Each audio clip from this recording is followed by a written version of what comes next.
day. And if you living the way I think you living, you better pray to God today ain't that day. Cause hell, I ain't ready for that day, but every day I'm getting ready for that day. I've been effing out for most of my life. I'm trying to bounce back like a ricochet. No Swiss is sweet, but it's high time.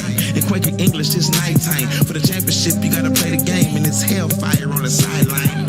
Burning hell or paradise, decisions of a lifetime. Choose paradise, you best get in shape like you got a membership at Lifetime. See, I'm giving you a lifeline, cause you ain't seeing the signs of the times. In your mind, you're living everlasting. It's 12 noon, but it's nighttime. You sleep, boy.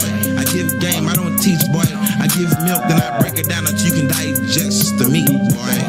Look, I'm the son that was prodigal.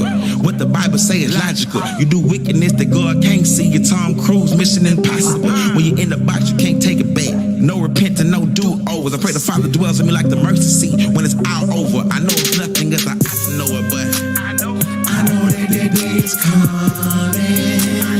I know that day is coming. I know that day is coming.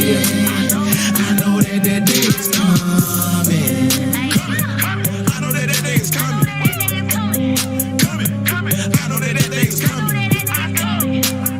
Coming. I know that day is coming. Coming. I know that day is coming. I know that day is coming. I don't wanna be running. I don't wanna be a dummy. If you say I'm getting money in these streets chasing honeys, you know where baby. We got a great night tonight. I'm on the sun to turn into blood for the earth to be void of rain. You gon' feel the pain. The Most High ain't playing no games. With God nation on this earth, but judgment first gotta start with Israel. You better break the curse and seek a higher first. You can't freeze his rain, but he can burn in hell. Every member located within your human anatomy. That'd be a deadly shame. Seeing you was shown the signs before it catastrophe rapidly zooted into a decline. These are the signs of the times, allowing you space to repent and free up your mind. Think I'll alleviate mine from the enemy who seeks to see and leave me behind in the world void of spiritual visual. Not being cynical, let all your actions bear witness with your syllables. If you don't think that you'll find integrity in the word that's so digital. Gotta be what you expect to receive, please. Abba is sending in some better key. I know that day is coming. I know that day is coming. I know that day is coming. I know that day is coming. I know that day is coming. I know that day is coming. I know that day is No fear here. We got no fear here. 2 Corinthians 5 and 10 read. For we must all appear before the judgment seat of Yitschaq, that everyone may receive the things done in his body according to that he had done, whether it be good or bad. That day soon come, family. Ain't no do-overs, ain't no reincarnation, none of that. Hebrews 9 and 27. And as it is appointed unto man once to die, but after this the judgment. After this the judgment. Are you ready? Let's see. 1 Corinthians 6, 9 through 10 read. Know ye not the unrighteous shall not inherit the kingdom of God? And you don't know? Be not deceived, neither fornicators, Smashing on different females and sisters, giving up to every dick and Tom. nor idolaters, Bowing to that white Jesus, yeah, I said it. nor adulterers, Cheating on your husband, with cheating that. on your wife. nor effeminate, You skinny jean, fingernail polish wearing nor Negroes. abusers of themselves with mankind, nor You thieves, still hitting licks, homie? nor covetous, Hating on your brother. nor You drunkards, stay loaded, homie? nor revelers, nor extortioners shall inherit the kingdom of God. Ones that participate in any of those things shall not inherit the kingdom. Joel 2:1, blow ye the trumpet in Zion, and sound an alarm in my holy mountain, that all the inhabitants of the land tremble, for the day of the Most High cometh, for it is nigh at hand. Repent. Welcome to the Hebrew state of being. We are your humble servants and hosts for tonight. I am Kayel. I'm solo dolo tonight. My sister Tamar and my young warrior, young hunter is off. You know what I'm saying? I'm solo dolo in the cabin chair. Shabbat Shalom. I pray that everyone that hears my voice receives the peace and the barakas, that's the blessings that from that salutation. Shabbat Shalom. Something that's been from the beginning to now. It's all for us. You know what I'm talking about? This night right here ain't for nobody but his seed. And I mean, he opened it for anyone that has an eye to see and an ear to hear. But this right here is special. It's Shabbat. Man, I pray all of y'all enjoy it, man. Look, we got so many things going down in this world right now. And anyone would say, that must be what we have to be listening to. We need to be adhering to these crazy things that's coming forth. It says, watch, but what we adhere to is the laws and statutes and the prophets and the commandments of the Most High, because he has ordained this time to be beautiful for us, the followers of the Shabbat, the keepers of the commandments of the covenant. Oh man, Shabbat Shalom. I see LaShawn in the building. What's up, cuz? I see the best in the building. Don Davis in the building. What's up, Don? I see my brother Okata. I know. I hope I'm pronouncing that, man. Peace and blessings, King Malak. You know what I'm saying? All praises to Chanel's in the building, man. Yes, my brother Yawan in the building, Aaron in the building, Ty in the building, Esther in the building. I know they got a feast going on over there. You know what I'm saying? They say they got me on a large screen, so it's a little pressure tonight. But we going to get it in, you know what I'm saying? Because we got nothing but barakas in this lesson tonight, in this message tonight, because nothing that they do can stop his word and his prophecies from coming true, for going through all the airways that the Most High allows. Trust me, if he wants you to be here tonight, you're here. You're there. So look, man, it is daunting right now. You have so many people looking forward to something that's coming. You got so many people that are leery about what's coming, but none of them are talking about the fact that none of this works unless you know the laws, the universal laws, the laws of the Most High, of the Creator. These laws have been here from the beginning of time. I speak to a lot of my brothers from different walks of life, or different doctrines, right? Nicole in the building, Shabbat Shalom. You know, some of my Muslim brothers, some of my RGB, red, black, you know, the red, green, and black, you know what I'm saying, brothers, the real militant brothers, and you know, we'll talk about different aspects of where we're coming from, right? Grand, good evening, Trina in the building. Yes, in the building. Yeah, I'm Nee in the building. All praise Shabbat Shalom. So I'll talk to different brothers, and they'll say, well, you know, the 10 Commandments, it look just like the laws of Mayat. And then another, you know, people in indigenous communities will be like, oh, with this, you know, all those 10 Commandments, that matches this thing from this culture and from that culture. And I always scratch my head to myself, and I'm like, when did righteousness have two faces? Righteousness only has one face.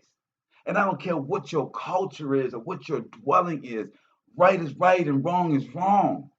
And if somebody in this particular culture articulates and writes, you know what I'm saying, their particular way of saying this righteous thing, does that mean that we've copied off each other? Or does that mean that we've been born with the ability to understand right from wrong? That we were born with the understanding of knowing good and evil? Like it's innate. So when we scurry about and we're looking at different cultures and different languages and different belief systems, and you find this common thread between them all, right? Sometimes there's a real common thread, one commandment maybe, you know, or maybe one statue that ranged through from Egypt all the way to Greek, all the way to Mayan, all the way to Olmec, all the way to Islam. Well, you have to say to yourself, well, guess what? That must mean that's a truth. Instead of saying that it is against some other culture, or this culture stole from this culture, how about we all try and uplift the righteousness of each one of our thoughts, cultures, ideologies, because there's only one creator that created righteousness. It doesn't matter what your walk of life is, your creed, color. There's only one righteousness. And that's what these laws are about. We've been going through the book of Leviticus. And as a precursor for anyone that's new, we understand fully that the Levitical order is done away with, which is why it's amazing that the world still pays tribute to those people in Israel. When we know through Yasha, as they say, right? Well, Jesus, as they say, but through the testimony of Yasha, the one that came, that died for sins, right? One of the great prophets, the Messiah that came, right? So if we understand that someone came and that they died for a sins and that they stood for righteousness, then that's supposedly the walk that we're supposed to have in this hour. See, it is not about what someone believes in or doesn't believe in. It's about righteousness. It's about understanding that this Levitical book that we're reading, we're sucking the bone marrow out of the Levitical book for the righteousness that's in it. We're not looking at it for Jewish fables. We're not looking for it to find us a Levitical priest. What we're doing is we're looking for the righteousness in these laws. Because around these laws in this book is man and woman, and they have defiled it and profaned it. So much that Yasha had to come to die for the sins, to do away with the Levitical order. But yet and still, this profaned world is uplifting this Levitical order in Israel under a different doctrine, a different thought, a different prophets, all amongst their European rabbis, not prophets, rabbis. The Talmud is a collection of man's traditions that they now follow as law, but say that they are representing the Levitical priesthood of the ancient people of Yasharale. I know it's twisted, but we got some real smart people out here, right? We got some real high-tech 5G phones, and we going to the moon, and we decide to find all these different planets. Well, we in a high-tech society. Why can't the lies, why can't the deception be just as high-tech and just as intricate? Why can't they be? In fact, I guarantee you that they are. That's why they have you stuck in the mud over whose doctrine is better, instead of just understanding what righteousness is and following righteousness. Now, we are in the hour of our Jacob's trouble, as we say here in Hebrew state of being. But the rest of the world may say this is a daunting time, that this is whatever coldest winter, this is going to be a D-Day. There's a whole lot of terminologies for what the world is calling what is happening right now. New World Order. They've got so many titles for this new era that they are bringing in, but no doubt it is a new era in which they're trying to bring in, because they know by the scripture this era is over. They're trying to take the prophecies that the Most High has brought forth and said that this would be a signal unto his children as end times of the end of the Gentile rule, and they have put a propaganda spin around it, and have said that this is their global warming, this is their new world order, for that all people can be loving and one kind and all live together in this harmony, when it is directly the opposite of what the Most High says is going to happen in this time. See, the world is telling you that there is a certain time that's going on, but we are telling you, in the Most High, the Creator, the one that has instilled righteousness no matter what the doctrine or society or culture is, the one that created the old righteousness of the world, said this time is coming to an end, and it's the end of a particular people's time. So as we are in the book of Leviticus and we are in part 9, we are on chapter 17 and 18. We have gone through Moses instilling the Levitical order, the Most High coming out of Exodus, giving them the 10 commandments, right? And now the temple is not the temple, but the tabernacle is erected where they have the holies of holies now, right? Well, where we are now serving the Most High in our own outside of Egypt. So we've gone through all of that up until now. And as we went through all the blood laws and understood unclean and clean, right? So remember that Leviticus is just like math. It builds, you go from minus and addition to multiplication to division to fractions, right? So understand that Leviticus is a build. So it's not saying that what we're talking about in chapters 9, 10, and 11 isn't a continuation in 18 and 19. It is. So when we're talking about the uncleanliness of blood that we've just gone through, is going to carry over, just like it carried over into the venereal diseases that that came into the next chapters, right? Right after we understood the uncleanliness and the cleanliness of blood and giving birth, right? And why a woman is unclean because of the blood issue. Then we understood why men that decide to be intimate with a woman in that time frame, why you get diseases from it. And then it told us how to be clean from those diseases, right? This is universal laws, right? And how to be clean from it, right? And now we're going into the understanding of salvation is in the law, right? We're going to go into 17, and before we get into that tonight, absolutely before we get into our scriptures, we must blow the shofar, but we also have an announcement to make, right? And to get some of this business out the way because it is Shabbat, and Esther and my sister Tamar and Ty have been whipping me into shape when it comes to making announcements and pushing our other endeavors, right?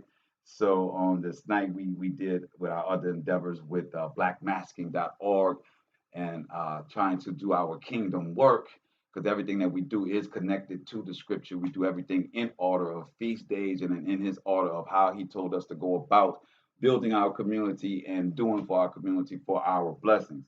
So in that, we are trying to raise our numbers to 10,000 on Black Masking NOLA that you guys are on right now. So we ran a contest, and our winner for the contest is Nelly Girl 89. Let me make sure I got that right. Yep, Nelly Girl 89. So she has won the T-shirt for the numbers for her quote, and her quote was, "If you want to fly, give up everything that weighs you down." So that was the quote. We are doing inspirational quotes from our indigenous community, from our big chiefs, and we're asking the community to come with their own inspirational quotes. And this was Nelly Girl 89, so she has won. So all praise to the Most High on Shabbat. We're able to bless the community as they bless us with their participation, right? So, all right, with that said, all right,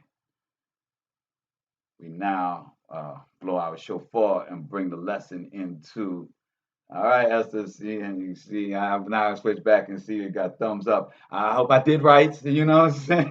That's what I was supposed to do, guys.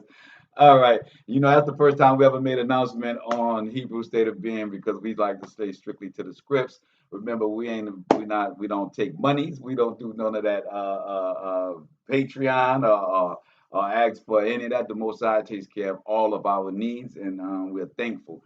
So, we just, our community efforts, we ask y'all to help us with that, So all praises unto the Most High. This is always for us, you know what I'm saying? So scriptures is for free. It's for all of us. No colors, no race,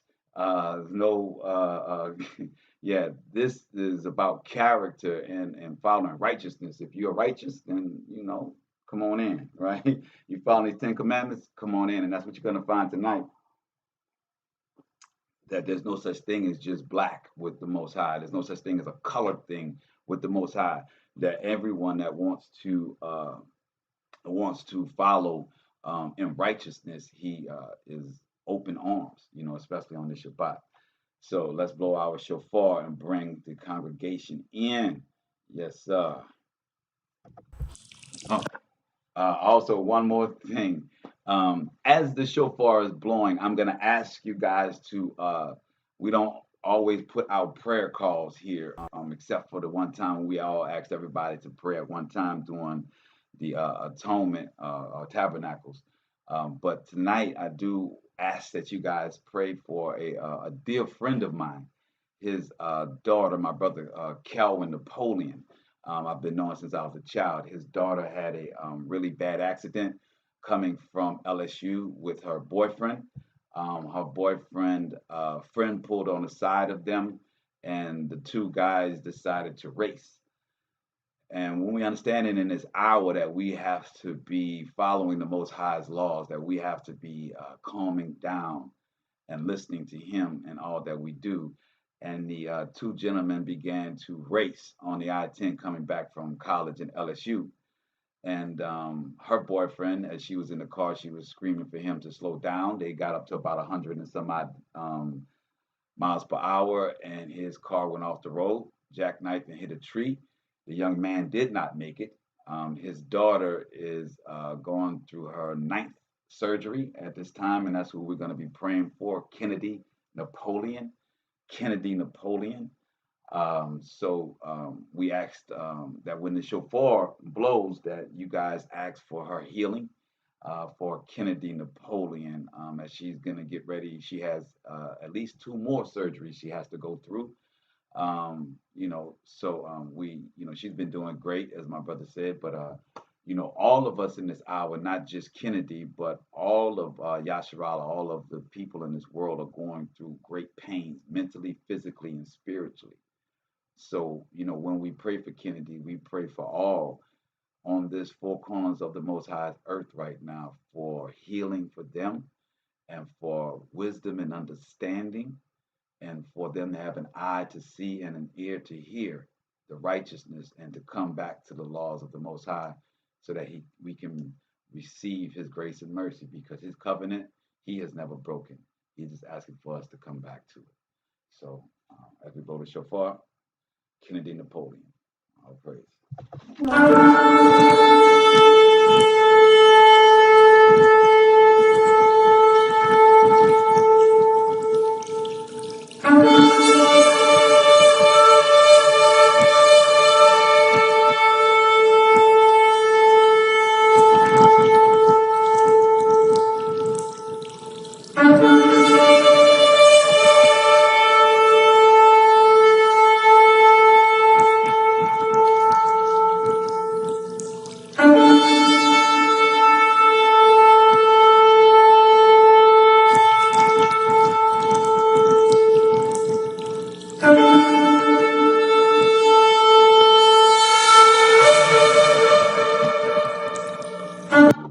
Shabbat Shalom, Shabbat Shalom. Give all praises to the Most High. Selah, Selah. So, with that, all right, we like I said, we got a great show. We got a little clip that we're going to get to, but I want to start with the scriptures first on Shabbat, as it is time to do. Kathy's in the building. Shabbat Shalom, Kathy. Yes. So, as we are here, Leviticus 17, verse 1 says, And the Most High spake unto Moses, saying, Spake unto Aaron, and unto his sons, and unto all the children of Yasharale, and say unto them, This is the thing which the Most High hath commanded, saying, What man soever there be of the house of Yasharale that killeth an ox or lamb or goat in the camp, or that killeth it out of the camp, and bringeth it not unto the door of the tabernacle of the congregation, to offer an offering unto the Most High before the tabernacle of the Most High, blood shall be imputed unto that man. He hath shed blood, and that man shall be cut off from among his people. So when we go to our tools over here, we want to just take a look at what the original Hebrew word is for imputed, right? So for imputed, we have, it's a phrase. So shall be imputed is the phrase that there's one word for in Hebrew, and that's Hebrews 28:03, Strong's Concordance, kashav, right? So kashav, right? And it means to count, devise, think, imagine, cunning, reckon, purpose, esteem, account, impute. It says to think, account, to plan, devise, reckon, esteem, and regard. Value or regard, to invent. Okay. So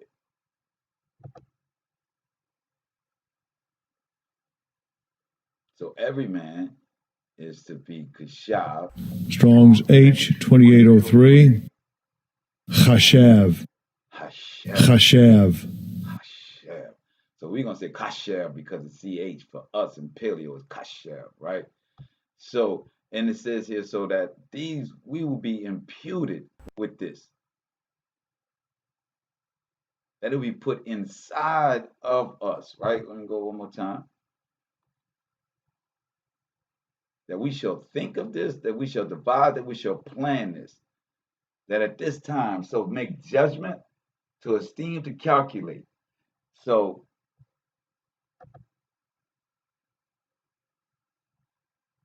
it says, and bring it unto the door, the tabernacle of the congregation, to offer an offering unto the Most High before the tabernacle of the Most High of the blood, of the Most High. Blood shall be imputed unto the man. So invented unto the man, it shall be put on the man. He has shed blood, and that man shall be cut off. So it's not the blood of the animal that should have been cut that's going to be shown, that the Most High is going to show this. It's going to be his blood. There's going to be an invented way. It's going to be brought into man. Let's just go back to this, right? So it shall be imputed unto man. So it shall be calculated into man. It shall be a judgment into man. It shall be an account. So the Most High One is going to count the transgression of this when they don't come unto him and make proper sacrifice. Okay. All right. So we also know in our scripture that at the testimony, at our death, right, that it is going to be our own actions that's going to account, that's going to be the judgment against us, right? So it shall be cut off from among his people. And say to the end that the children of Yasharale may bring their sacrifices, which they offer in the open field, even that they may bring them unto the Most High, unto the door of the tabernacle of the congregation, unto the priest, and offer them for a peace offering unto the Most High, right? So Most High is clear about us and what we're supposed to be doing, right? As we're going through Leviticus, even though we know the Levitical priesthood is done away with, we are looking at his law in this hour. So as his law is saying that if we are not making proper sacrifices unto him for the things that we receive, because in this aspect, it's saying any man that cuts open a lamb, he gets an ox, he does anything that is bringing food to make food for his family. He doesn't bring a part as an offering unto the door of the tabernacle, that I'm going to impute, I'm going to invent, I'm going to put judgment upon him and separate him from his people. Oh, okay, all right. So when we look at that, and it says, so to the end that the children of Yasharale may bring their sacrifices, which they offer unto the open field, even that may be brung to them unto the Most High, unto the door of the tabernacle of the congregation, unto the priest, and offer them for peace offering unto the Most High. And the priest shall sprinkle the blood upon the altar of the Most High at the door of the tabernacle of the congregation, and burn the fat for a sweet savor unto the Most High. And they shall no more offer their sacrifices unto devils. So wait, we're establishing that this was something that was done before, but wait, we're in Leviticus. We're supposed to be installing this.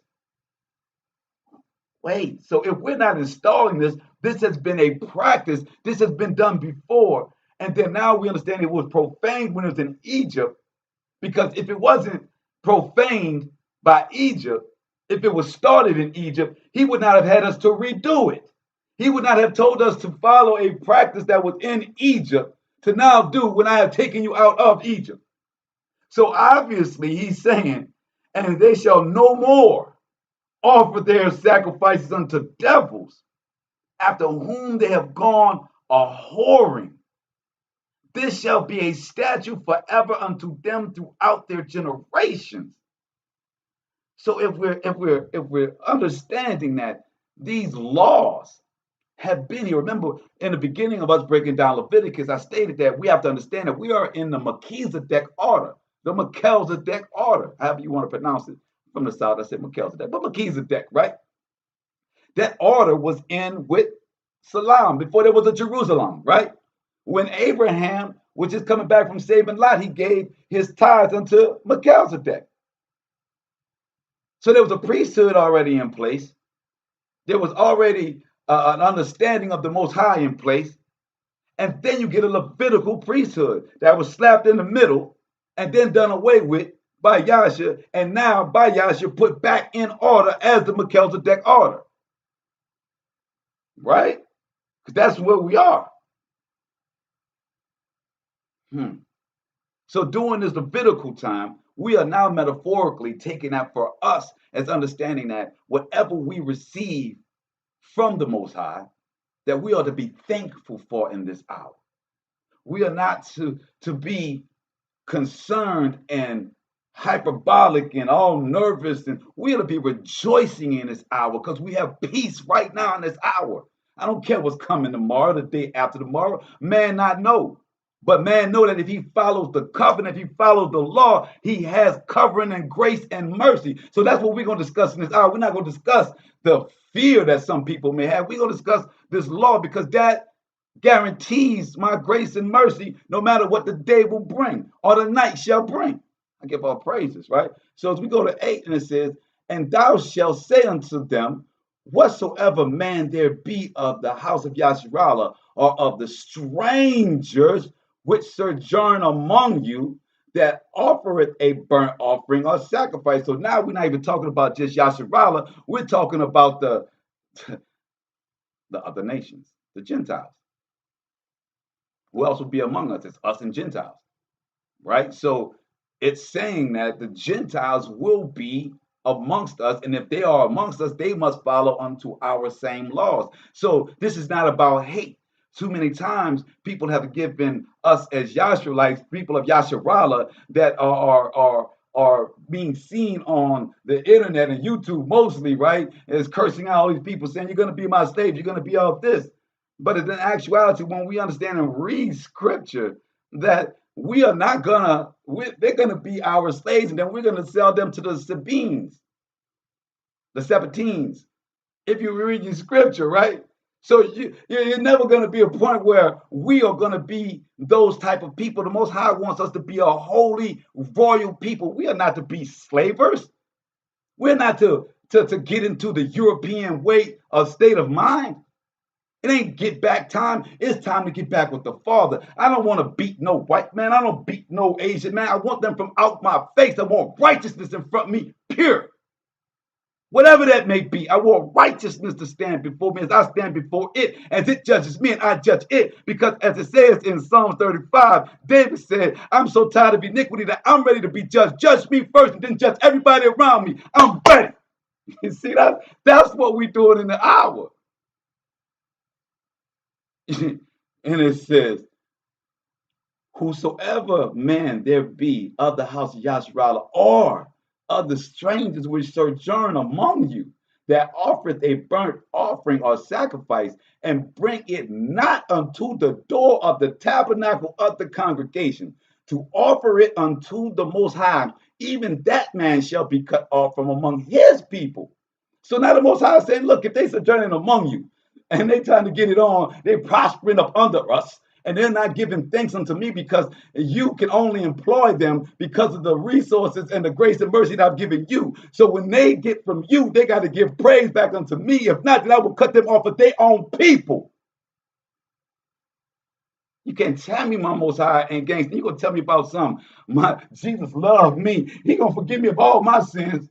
I don't know what y'all reading, but I'm gonna tell you like this though. It ain't cracking like that. It ain't cracking like that.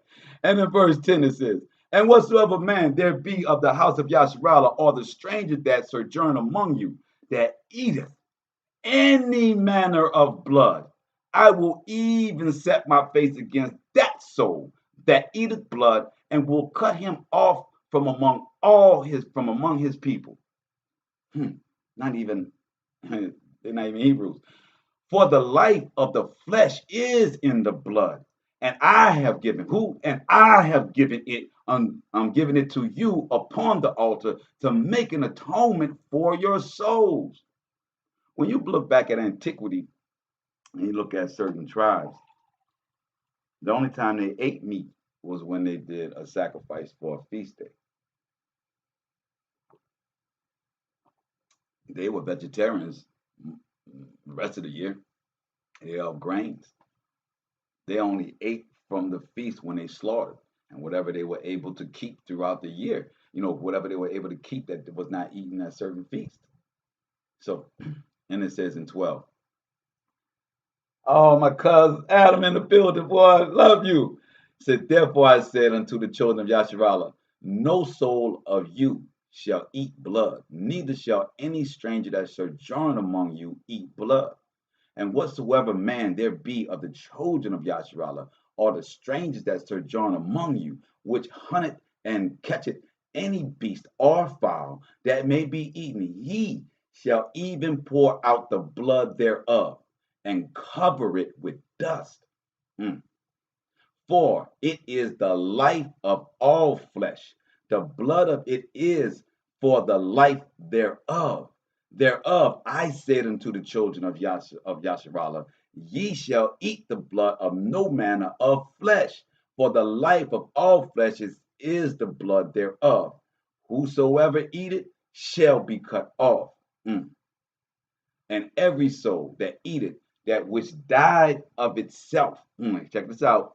And every soul that eateth that which died of itself, that means that the thing died, you didn't kill it, or that which was torn with beast, whether it be one of your own countrymen or a stranger, ye shall both wash his clothes and bathe himself in water, and be unclean until the evening.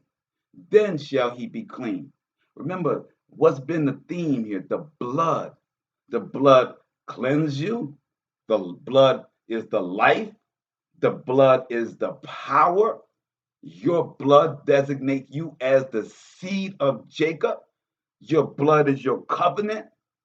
Most High says, you are not to eat anybody else's life, anybody else's covenant. I have that with them. Yours is yours, theirs is theirs. Right? And it says, be if he wash them not, nor bathe his flesh, then he shall bear his iniquity. Again, the word was impute, and it was shabab, right? It was, how we pronounce it? They say hashab, but we say kashab, right? So it's imputed that the Most High says, if you do these things, then I will invent. Yeah, he says, I will calculate, invent, make a judgment. You don't know how it's going to come or where it's going to come from. We're going to go to Daniel 9 as a precept for this, right? Daniel chapter 9.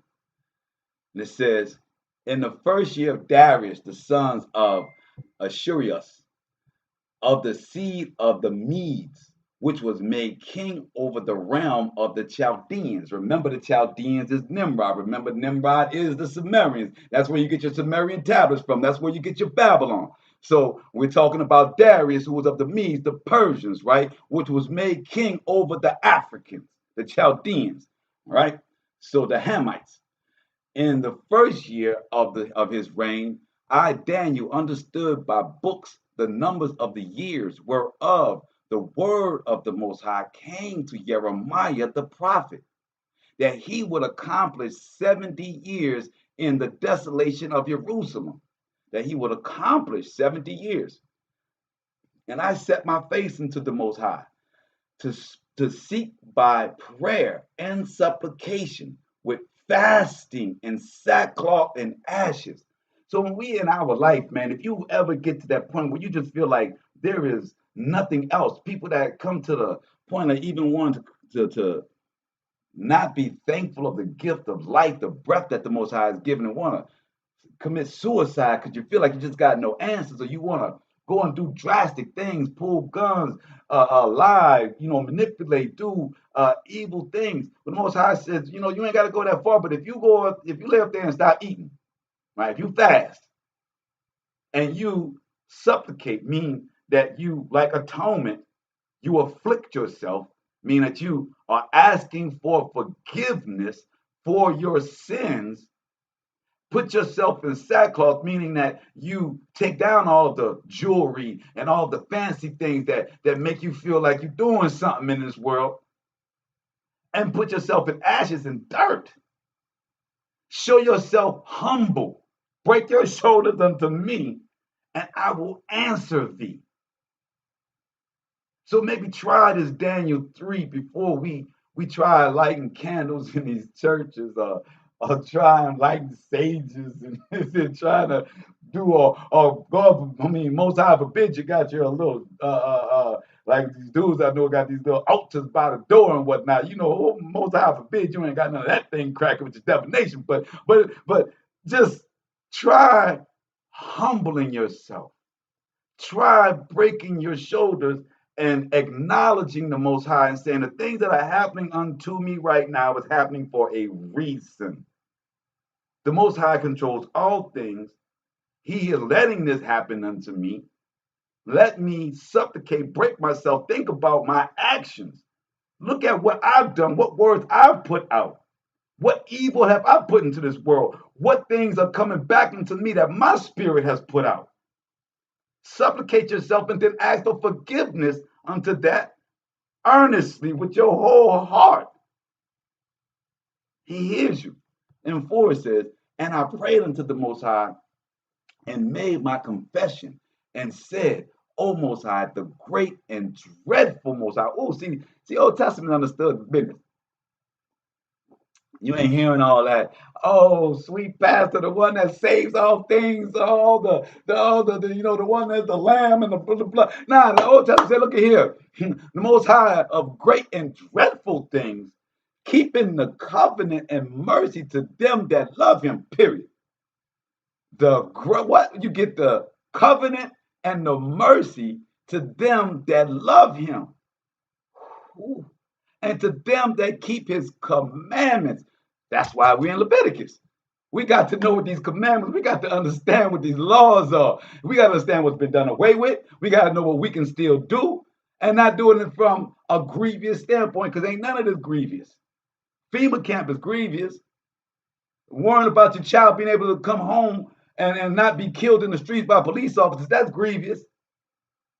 Drinking of this whoredom, going to these Sunday churches, giving your money that gives you nothing, when the Most High has done away with all of that tithing through his sacrifice.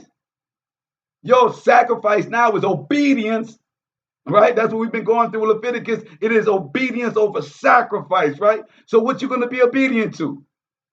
The law, statute, and commandments, right? So 5, and it says, Daniel chapter 9, verse 5, we have sinned and have committed iniquity and have done wickedly and have rebelled even by departing from thy precepts and from thy judgments. So we said, nah, the Most High ain't judging us. Man, I just got bad luck. What is bad luck? What do you get? How do you get rid of bad luck? Okay, let's say it's bad luck. What you got to do to get rid of bad luck? You got to go see some seer. You got to go to the French Quarter and get somebody to burn some things over you. What's really your option when you even acknowledge that he's doing it? Then that means that you got to self-check yourself, or you rather just go and pay for somebody to lie to you. Because that's about what it comes down to, right? So it says, we have sinned and have committed iniquity and have done wickedly and have rebelled even by departing from thy precepts and from thy judgments. The Most High ain't stopped punishing us, so it ain't like we done ran away from his punishment. We can't. So he says, so when it's saying we've run away from thy judgment, we ran away from acknowledging him. We ran away from acknowledging that he is the thing that's moving all the things in our lives. That's what the business is. So then it goes to 6 and it says, neither have we hearkened unto thy servants, thy prophets, which spake in the name of our king, our princes, and our fathers, and to all the people of the land. O Most High, righteousness belongeth unto thee. Rewind. Verse 7. O Most High, righteousness belongeth unto thee. Oh, you're going to see in a minute, say I be that whipping. Oh, that's about to be a theme. Oh, you hit on that one already, said I be. You're a little ahead of the class. But I'm going to catch up with you. And so as it says, belongeth unto thee, but unto us confusion of faces. It says, O Most High, righteousness belongeth unto thee, but unto us confusion of faces, as at this day to the men of Yahudah. It said that in 6, we did not hearken unto the prophets. In verse 5, it said we did not hearken unto the precepts. So now in verse 7, we're acknowledging that all righteousness belong unto thee, but unto us we are got confusion of faces, as at this day to the men of Yehuda and to the inhabitants of Jerusalem, again speaking to the one that sojourned with us, and unto all of Yasharale that are near and that are far off through all the countries whither thou hast driven them, because of their what? Because of their trespasses that they have trespassed against thee. So we understand that we in the diaspora, that's what they like to call us black folk. They say we in the diaspora, right? That's when you get into them highfalutin areas, when you get into them college, them upper level universities, they consider us Negroes the diaspora.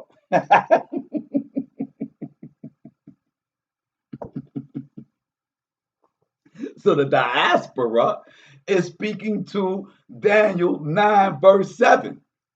The diaspora is being dispersed. That's what diaspora means. So it says, our people, the ones that's around us, and all of Yasharale. So Judah, we know, is the southern kingdom, which had Benjamin and the Levites, right? And the northern kingdom was considered Yasharale, which is known as Ephraim, right? But it had the northern 10 tribes. So in this verse 7, this is speaking about righteousness that goes through all Gentiles, Yehuda, and Yasharale. So when we opened up and talked about the fact that when you find righteousness in all of these different doctrines and all these different ancient books and whatnot, and they attribute it to some fallen angel, there's only one person that has the righteousness. There's only one person that got a patent on the righteousness. You feel what I'm saying? There's only one. I see in the building, bless Barbara Serene. I see in the building, Serene. Shalom, Shabbat Shalom. So there's only one that got the righteousness. And he's telling us that the righteousness belong to him. But there's confusion to our faces, to Judah, to the Gentiles, and to Yasharale. All because we trust past the law, which is him. Oh, okay. So 8, O Most High, to us belongeth confusion of face, to our kings, to our princes, and to our fathers, because we have sinned against thee. To the Most High, our power belong mercies and forgivenesses, though we have rebelled against him. Verse 10, neither have we obeyed the voice of the Most High, our power, to walk in his laws, which he set before us by his servants, the prophets. So we know where the law comes from, the Torah. The Torah holds his prophets, right? And everybody that's in this New Testament is referring back to the prophets.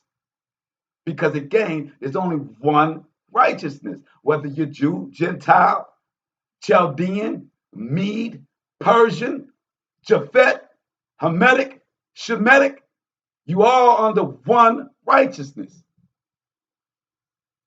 So yeah, there ain't no colors here. As we're going to read on,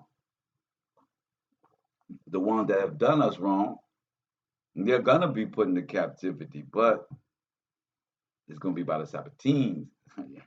Yes, we're going to get into it. So now, let's roll to this Exodus. Let's get some business cracking, right? Because now that we understand that it is because of the transgression of the law, right? Let's get to the law. Let's get to the business, right? Now, hold on. There's too many times people, don't read the law. They get a plaque that talks about the Ten Commandments, and many times when people put these plaques together with the Ten Commandments, they mix up the order of it. They truly do. And then you lose a little context to it, right? Because the context is everything. The words, the transitions explains a lot of what it's all about. So we're going to read the Ten Commandments just so that we have an understanding, a clarity of it, right? And it says, and even though I got this on the screen for y'all, I prefer to read Exodus out of my Sefer, right? So, this is the book that I rock with for now, but I rock with the Septuagint as well. I rock with the Dead Sea Scrolls. I rock with the 1611 at times too, but, I understand Masoretic text. I understand who the Masoretes were. You know what I mean? So anyone that's on that level understand where I'm coming from. So here we go. Oh, it keeps kicking out. C'est la vie. Thank y'all for coming back in. Yeah, man, it was kicking out people real bad on Monday night. And last night with my sister's show, man, they shut us down a bunch when we were going to COINTELPRO. I mean, if y'all ever get a chance to go and check out my sister on twitch.tv and as well as Facebook, it's a Koti Speaks, ACHACHOTISPAKS, a Koti Speaks, and her name is a Koti Tamar. So let's get into this Exodus, right? So when Exodus, it says, and. Now, for a lot of people, and I'm going to stand it because I love to do it because I pray that everybody learns this, right? The word El is a devil. I know a lot of y'all say, what? How El can be a devil? Well, for our people that's been following us, you know that we've gone through the Paleo-Hebrew chart. We've gone through the pictograph chart. And what you find is there's no such thing as El in the Paleo-Hebrew language. No El.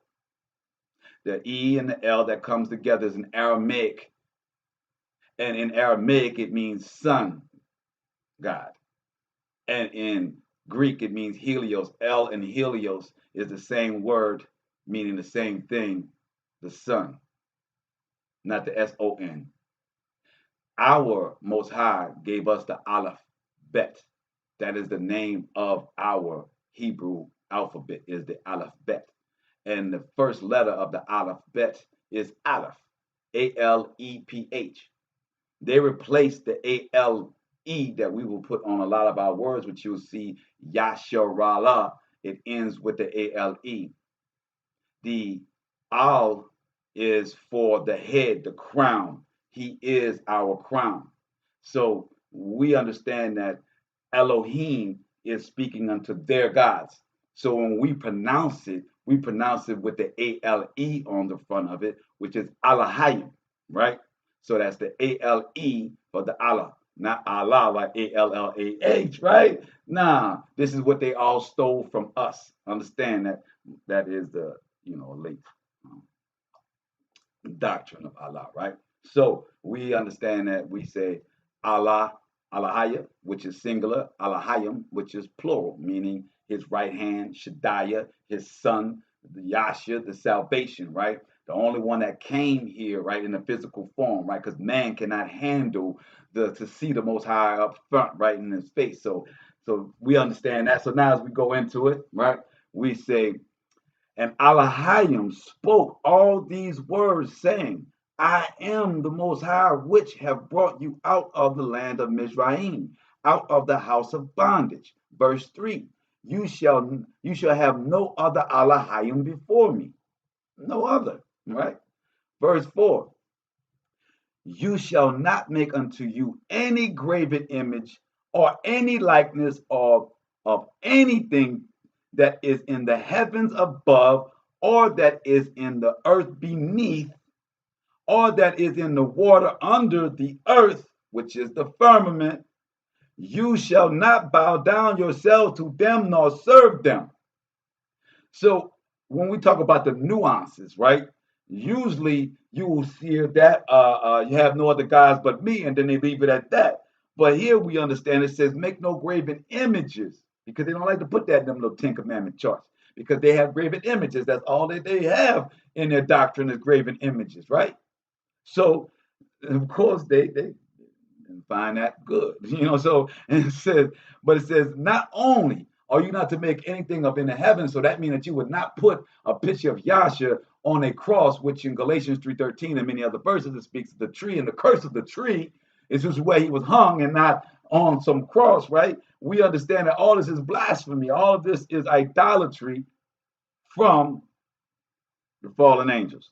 So it says, don't make anything of the earth either, or anything underneath the earth. See, the Most High is so magnificent that you can't possibly come up with any image to encompass him, to encompass him, right? Yeah, you cannot, right? So, and it says, or that is in the earth beneath, or that is in the water underneath the earth, the firmament. You shall not bow down yourself to them, nor serve them. For I, the Most High, and this is again where we switch it up, right? Because as you know, our guys, us that been following you in 5, and it says, we don't deal with the word jealous. The Most High is not human. Most High is not human. He's not jealous. This is how they changed our script. The word was, first of all, we have to understand as Hebrew, there was no J, right? When the script was written. So their jealous cannot be the word that fits here. Jealous cannot be the word, since the letter J did not come until 1524. So this prayer that's in Exodus that was here since Moses, when they had no J, it was impossible to say that the Most High was jealous. The word was zealous with a Z. Zealous has a totally different connotation than a human feeling. Zealous means that you are passionate about your law. You are passionate to death. You are passionate to the end of whatever you are bringing forth. So the Most High is zealous. He is a zealous Most High, visiting the iniquity of the fathers upon the children unto the 3rd and 4th generation of them that hate me, and showing mercy unto thousands of them that love me and guard my commandments. Again, back to the mixed multitudes. Verse 6, it says, and showing mercy unto thousands of them that love me and guard my commandments. So again, this whole thing of everybody being able to come to the Most High for salvation, as long as they follow the law, statutes, and commandments. And what's the law? That Yahudah has the scepter. So until the world recognizes what they call as the African American or the black man, until they realize that the scepter is in thy hand, and until Yahudah, that black man, steps up and takes his rightful place and get in these laws, statutes, and commandments and follows them, then and only then can we have order on this earth. If not, then he comes down and separates the wheat from the tares. Verse 7, you shall not take the name of the Most High in vain, for the Most High will not hold him guiltless, will not hold you guiltless, that takes his name in vain. Not different than the way they just stack them, right? Verse 8, remember the day of the Shabbat to keep it holy.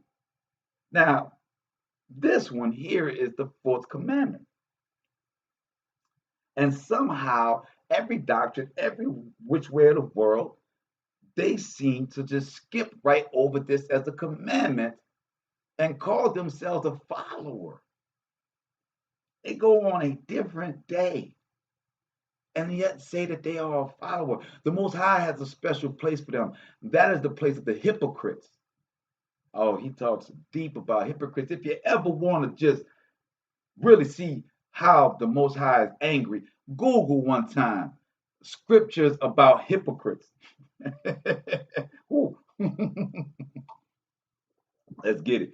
So it says, remember the Sabbath and keep it holy. Guess what? We are keeping the Sabbath holy. Guess what? We are in this congregation right now. Guess what? Count yourself a part of the assembly. No matter what you are, right now you are following his commandments. And maybe it's your first time here. This might be the first time you ever can say that I'm right now doing exactly what the Most High, my Creator, wants me to do right now in this hour. That is something to rejoice about. That is something to be head over heels, do backflips over. Because this is a time to rejoice. Verse 9, it says, 6 days shall you labor and do all your work, but the seventh day is the Sabbath. You know, they'll never have this. That's why I say you got to have the context, because when you look at your calendar, it goes from S to S. Saturday to Sunday. That's your 7 days. So the first day is Sunday. The last day is Saturday. The last day will be seventh day. The seventh day will be Shabbat. As we understand by reading the scripture and reading Genesis, that the day his world, our world, started in the dark. And then the sun rose. And then the sun set. And that was the end of the day. So that's why we celebrate on Friday night, because the sun has set on the 6th day of Friday. And we are now in the twilight of that 7th day until the sun comes in the morning. And then when the sun rises, it'll be the day, the sun, the light of the 7th day. And then when the sun goes down on the 7th day, we are now out of our Shabbat. So, and it says, in it you shall do no work, you nor your sons, nor your daughters, your manservant, nor your maidservant, nor your cattle, nor your stranger that is within your gates. Again, back to your strangers in your gates, that the law applies to everyone. And Exodus was before Yasha came and said it was for the Gentiles. Oh, whoa. This is before Yasha came and died for the Gentiles, right? And it says, for in 6 days the Most High made the heavens and the earth and the sea and all that in them is, and rested the 7th day. Wherefore the Most High blessed the day of the Shabbat and hallowed it. So right now we're resting with our Creator. You got to feel some type of way about that. I'm resting with my Creator. But it says here clearly in 11 though, that not even your cattle supposed to work. Not even your maid servants and your hand servants, your male servants, manservants, and maid servants, right? They're not even supposed to work. So the people that's always been rocking with us, have known our laws.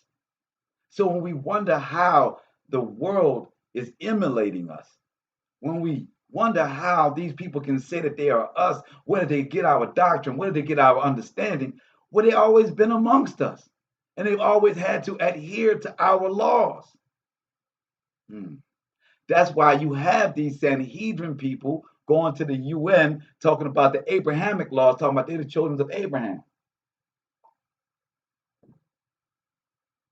But they want to bring back the Noahide laws.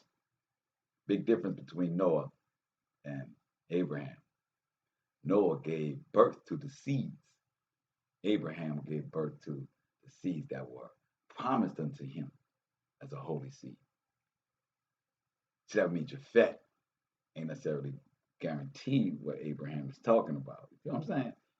See, Abraham had Ishmael. You know what I'm saying? He had Isaac. You know what I'm saying? You know, and Isaac had Jacob, and then that's them 12 tribes where that seed of Jacob come from. You know what I mean?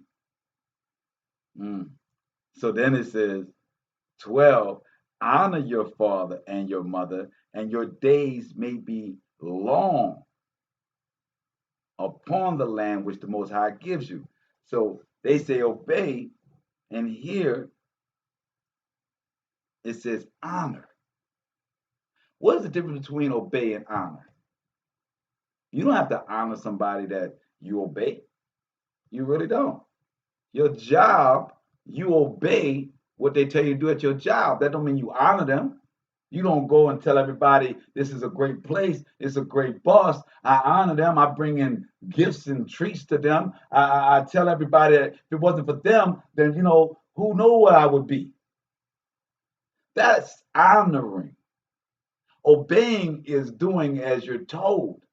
The Most High says, I want you to honor your mother and your father. I want you to honor them, meaning that, yeah, if your mom and dad are crazy and they're telling you all kind of wild things, you don't follow that, but you honor their position as being your mother and father, and you talk with them, you deal with them, you honor them for their position, you give credence to them, you respect them. And if what they want you to do is in these laws, statutes, and commandments, obey. You see what I'm talking about? So then it goes to verse 13. You shall not kill. You shall not break wedlock. You shall not steal. You shall not bear false witness against your neighbor. I mean, we got to get out of the internet, social media, talking about other people's business if you don't know it. Bringing forth these lies of this world and this government if you don't know it to be true. You know this to be true. Spread this more than you spread the rumors of what the government is going to do. Verse 17. You shall not lust after your... Sorry, guys. Still, it's about false witness. 17. You shall not lust after your neighbor's house. You shall not lust after your neighbor's woman, nor his manservant, nor his manservant, nor his maidservant, nor his ox, nor his ass, nor anything that is your neighbor's. The Most High says, I got a storehouse for you.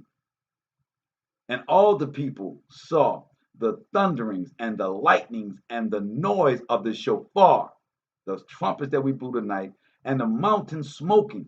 And when the people saw it, they were moved and stood afar off.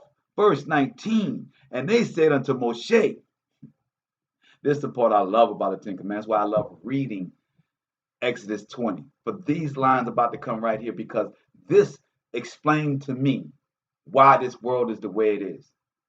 This verse right here explains to me why man and woman act the way that they do. And it says, and they said unto Moshe, speak with us and we will hear. So he's telling them, they're telling Moses, look, you talk to us. We're going to hear what you say. We're going to follow you. But let not Elohim speak with us. Has anybody impressed that upon you in any congregation you've been with? that all the people that were saved by the Most High was too scared to go and meet their Creator face to face. They had an opportunity that some of us right now would just die for, literally. To be able to be face to face with what just saved me, what just took me out of Egypt and bondage, that spread open the water for me, that's got the mountain on fire. And they said they were too scared to go. They said, Moses, you go and talk to the Most High, and whatever he tell you, you tell us, and we'll listen to it. Wow. That can explain to you why people have so many of their own doctrines in this world. Because everything is hearsay. Everybody wants to go and listen to somebody else tell them something instead of going and find out for themselves.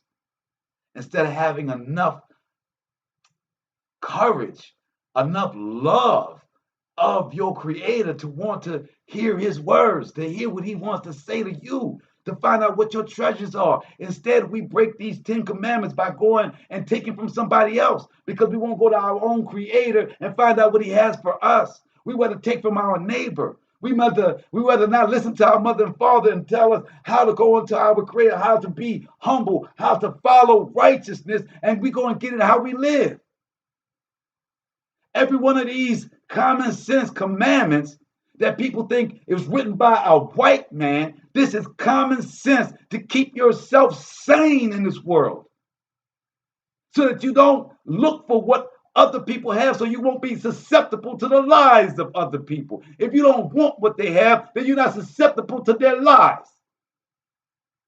The Most High says, if you only would acknowledge, if you only will consider that my laws and statutes are not grievous, but we will not go unto our Creator when we have the opportunity to. But tonight is Shabbat. He's waiting for us tonight. This is the night for us to do it, right? So then it says, Moshe said, speak with us. And so it says, but let not Alahayim speak with us, lest we die. A whole bunch of crying. Unless we die. And Moshe said unto the people, fear not. Fear Alahayim is come to prove you. Fear not of these prophecies that are coming to fruition. Fear not these judgments that are coming to us in this hour. The Most High has come to prove us. Because He loves us. What does proving mean? It means that in our personal lives, He's going to move and He's going to test you. He's going to see, are you really choosing me? Do you really want me? No, it's not going to be like the movies where it's going to come out the sky, then you're going to be brought forth and He's going to say, well, these are all the bad things, these are the good things. Do you choose me or do you want to go to hell? No, it doesn't go like that. Then you say, no, I see who you are now, Most High. I know it's you. I'm coming unto you. No, that's not how it's going to happen. It's happening right now. Everybody else in the world is being tested. Why aren't you being tested? Whether you are Yehuda, whether you are Yasharale, why aren't you being tested right now? And everything else you wanted in life, you had to be tested to get in there. Anything that was worth it. The man in your life tested you. The woman in your life tested you. Your parents tested you. School tested you. Why wouldn't your Creator test you in this hour to know if you are rocking with Him or you following the whoredom of this world? He's coming to prove us. Don't be scared, y'all. Don't be afraid of these things. He's coming to prove us. But know that day is here. The day is here. And Moses said unto the people, fear not, for Alahayim has come to prove you, and that His fear may be before your faces. May be before your faces, then that ye sin not. So it says, it's come to prove you, and that his fear may be before your face, that ye sin not. And the people stood afar off, and Moshe drew near unto the thick darkness where Elohim was. So Elohim was in the darkness.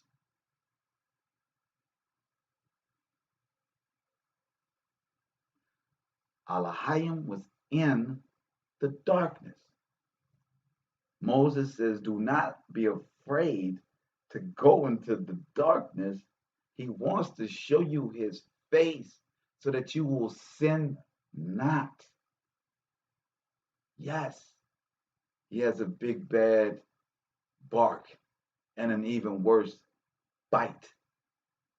But if you come to his face, you come to his power, then it will give you the power to not sin.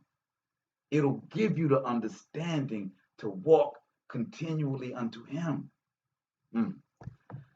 Let's get to Leviticus 18. Yeah.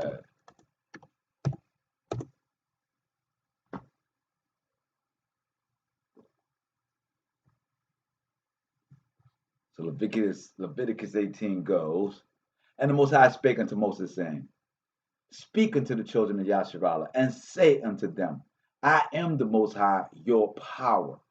After the doing of the land of Egypt, wherein ye dwelt, ye shall do not. After the doings of the land of Canaan, whither I bring you, shall ye not do, neither shall ye walk in their ordinances. Most High is saying clearly, do not walk in Babylon's ordinances, do not walk in Egypt's ordinances, do not follow their laws. Well, whose law are we under right now? We are under Egypt and Babylonian law. Most High says, do not follow their cadences, do not go in their ways. Verse 4, ye shall do my judgments. So Most High said, I know you're going to be around all these people, and I'm about to put you in your own land, but you're still going to be doing trade with these people. You're still going to be doing things with these people. I'm not killing the rest of the world. So, but I want you to be clear that you're doing my judgments and keep my ordinances to walk therein. I am the Most High, your power. Ye shall therefore keep my statutes and my judgments, which if a man do, he shall live in them. I am Elohim, right? Elohim means I am the Most High.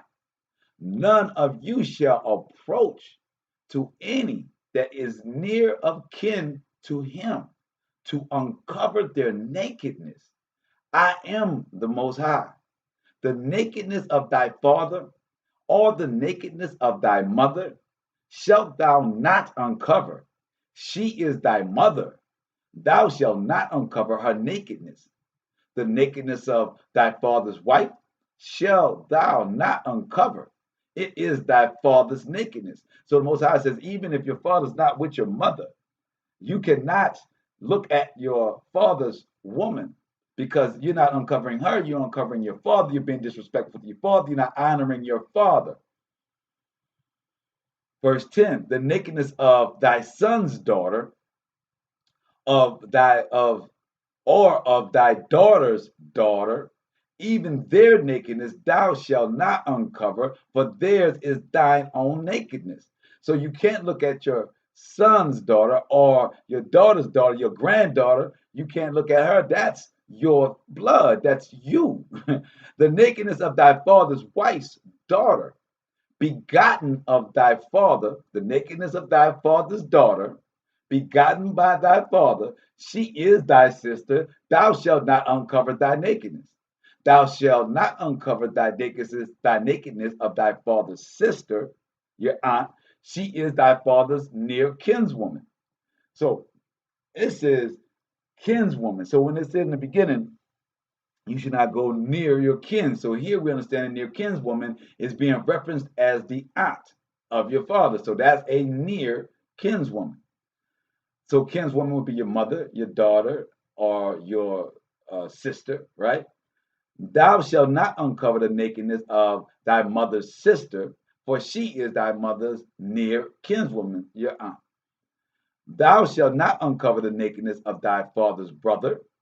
Thou shalt not approach to his wife. She is thine aunt. Mhm.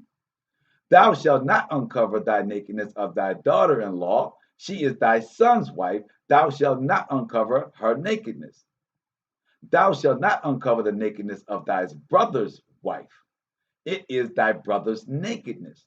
Thou shalt not uncover the nakedness of a woman and her daughter, neither shalt thou take her son's daughter or her daughter's daughter to uncover her nakedness, for they are her near kinswoman. It is wickedness. So now it goes into branching out, right? So thou shalt not uncover the nakedness of a woman and her daughter, neither. So it's a woman and her daughter, so a man should not engage with a mother and daughter, right? Neither thou shalt take a wife to her sister to vex her, to uncover her nakedness besides the other in her lifetime. So he doesn't want you to marry the other sister, right? Also, thou shalt not approach unto a woman to uncover her nakedness as long as she is put apart for her uncleanness. So you should not see her naked when she is doing her cycle. Moreover, thou shalt not lie carnally with thy neighbor's wife to defile thyself with her. So you're not supposed to cheat on your wife, defiling yourself with your neighbor's wife. And thou shalt not let any of thy seed pass through the fire of Moloch, neither shalt thou profane the name of the Most High. I am the Most High.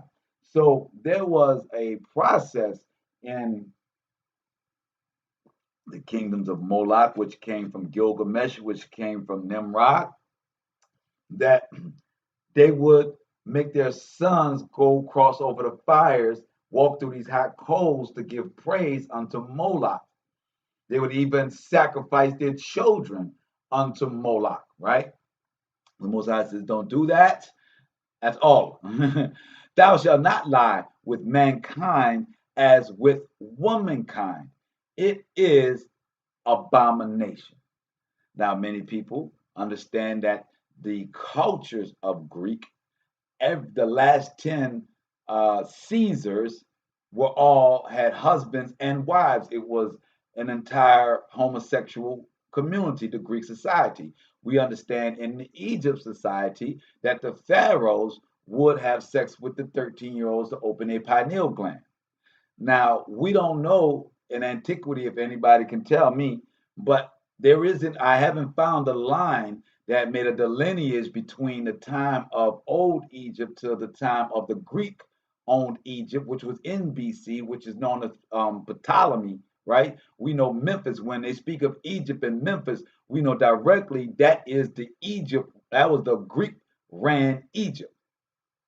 Remember, the Greeks after Alexander the Great took over Egypt and all of the land, and Jerusalem as well, right? So Jerusalem, they allowed to keep their laws. Alexander the Great allowed us to keep our laws, statutes, and commandments, and our high priest.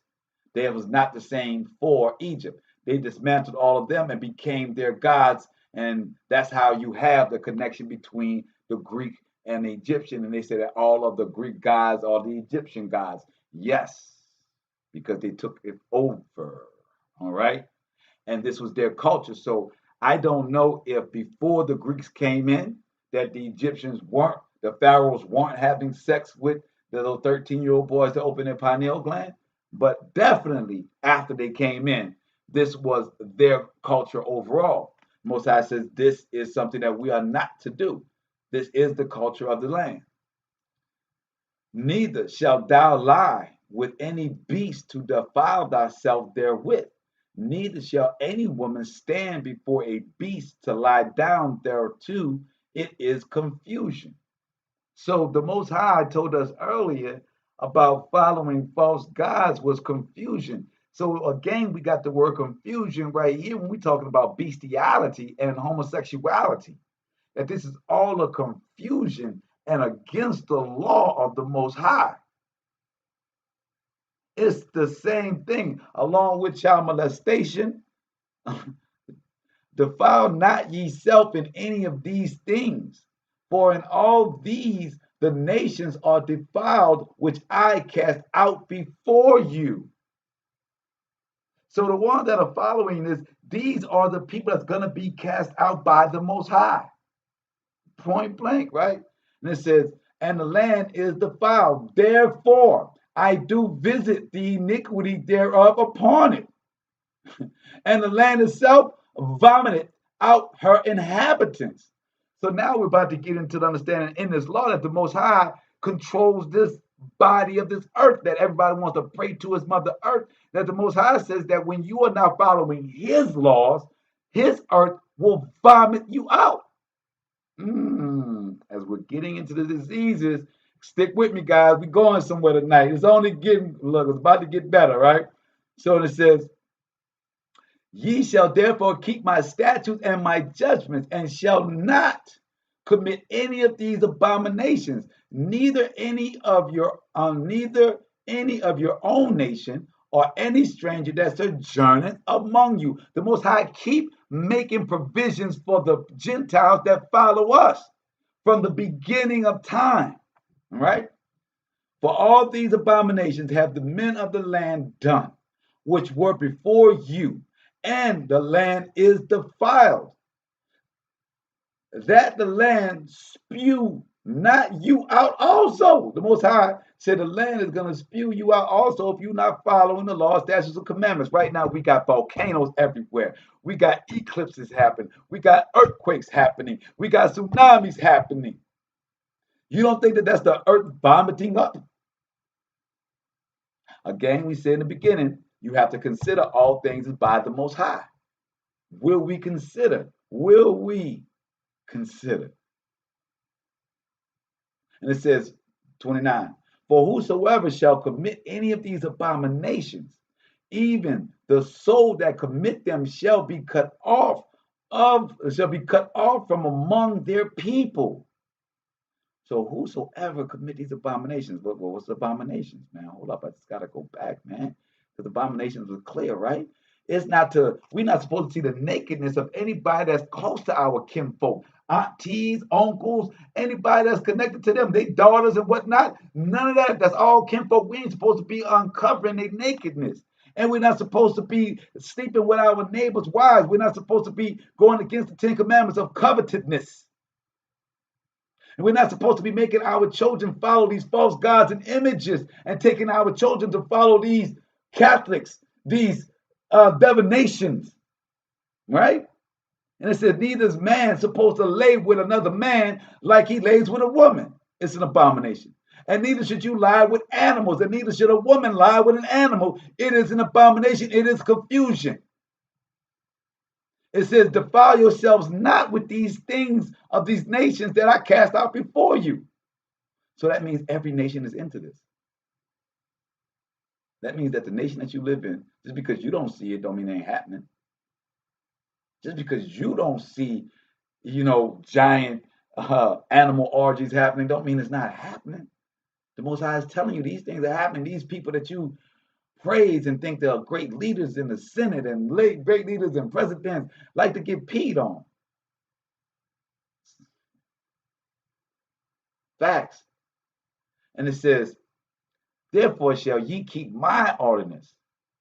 I'm going to say, for who shall commit any of these abominations, even a soul that commit them shall be cut off from among their people. Now, when we have a broader understanding and we're not caught in that Hebrew camp mentality, it's all about Jacob, we can look at this Levitical 18:29. It says, for whosoever shall commit any of these abominations, not just Jacob, it said anyone that's sojourning among you, a handmaid, a handservant, if any of you shall commit any of these abominations, even the soul, it didn't say even Jacob, it didn't say even Yasharale, it said even the soul that commit them.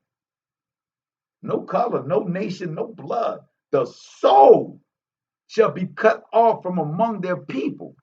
Therefore shall ye keep my ordinance that ye commit not any of these abominable customs which were committed before you, and that ye defile not yourself therein. I am the Most High, your power. If you want power in this hour, then you have to go and follow his laws, statutes, and ordinance. Because, as this clip I'm about to play for you guys, I'm going to step away while this clip is playing. The time is now. As Selavi said, the appointed time is now. The Operation Warp Speed, the U.S. Army General, has made this press conference letting you know, and you should be very clear in listening to what they're saying. Everything he's saying is in a military manner. This is the way they're going to be administering this vaccine. Understand that he's going to go through great lengths to discuss it being D-Day and to liking it to war and to what they did when they went to war. He's going to actually correct people to let them know that this thing that they're doing and the reason why they use D-Day is because it's exactly like what they had to do when they stormed the beaches of Normandy to overtake the people. So as we're talking about the laws and the Most High saying not worrying about these ordinances of other people that do these things, this is what he's talking about. Once we have realized the greatest public-private partnership in modern times. Doctors, scientists, researchers, factory workers, logisticians, and hundreds more have all come together for a singular purpose. That purpose, save lives and end the pandemic. We checked our egos at the door. We worked collectively to solve the problem, and we have achieved success, as was identified last night by the FDA when they approved EUA of the Pfizer vaccine. Now we'll begin distribution of safe and effective vaccines to the American people. You have heard me refer to today as D-Day. Some people assumed that I meant day of distribution. In fact, D-Day in military designates the day the mission begins. D-Day was a pivotal turning point in World War II. It was the beginning of the end. D-Day was the beginning of the end, and that's where we are today. But make no mistake, it was not the end. Months and months of hard-fought battles occurred, and it took diligence, courage, and strength to eventually achieve victory. But victory did come. And while this moment is extraordinary in time, and I'm proud to be here announcing where we are with distribution, we have a lot of work to do. We are not taking a victory lap. We know that the road ahead of us will be tough. We know that situations will occur, but we will figure it out together, collectively, whole of America approach to solve the problems. At the end of the day, we have an excellent plan that has been well coordinated, well synchronized, well rehearsed, and well collaborated with everybody from the total government through commercial industry down to through the governors at the states. I am very confident in it. With that said, those who plan for perfection, right, in their plan will not be successful. We have to be able to see ourselves at all times and be able to execute adjustments accordingly. So what happens next? My guidance was to ensure this precious commodity is received by the trained professionals at each state. We had to plan for the best outcome without knowing exactly when EUA would occur. When the decision occurred last night, we immediately went into action and implemented our hourly and now our D-Day sequence. We implemented a sliding scale that allows us to ensure that everything is in place, that people are positioned and ready accordingly. I expect the first shipments to arrive Monday morning. Extensive coordination will ensure that this occurs. We have worked with Pfizer, McKesson, UPS, FedEx, federal and local law enforcement agencies to ensure safety and security of the vaccine. Make no mistake, distribution has begun. Right now, boxes are being packed and loaded with vaccine with emphasis on quality control. Within the next 24 hours, they will begin moving vaccine from the Pfizer manufacturing facility to the UPS and FedEx hubs. And then it will go out to the 636 locations nationwide, which were identified by the states and the territories. We expect 145 sites across all the states to receive vaccine on Monday, another 425 sites on Tuesday, and the final 66 sites on Wednesday, which will complete the initial delivery of the Pfizer orders for vaccine. At the sites, the vaccine will marry up with the ancillary kits that we've already distributed.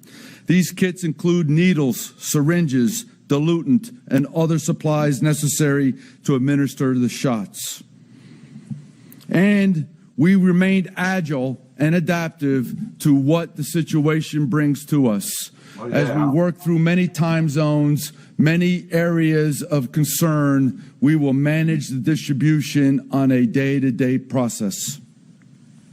It is only through the foundation established by the incredible experts of CDC, the capability and capacity of commercial industry, including Pfizer, McKesson, FedEx, UPS, Walgreens, CVS, and many others, and most importantly, the governors, public health officers, and healthcare communities, that this plan will be successful. Because of the sheer energy, the whole of America approach, I am absolutely 100% confident that we are going to distribute safely this precious commodity, this vaccine needed to defeat the enemy, COVID. Many of you want to know who will receive the first vaccine. And while I leave that up to the experts at the Health and Human Services organization, I remind you of this.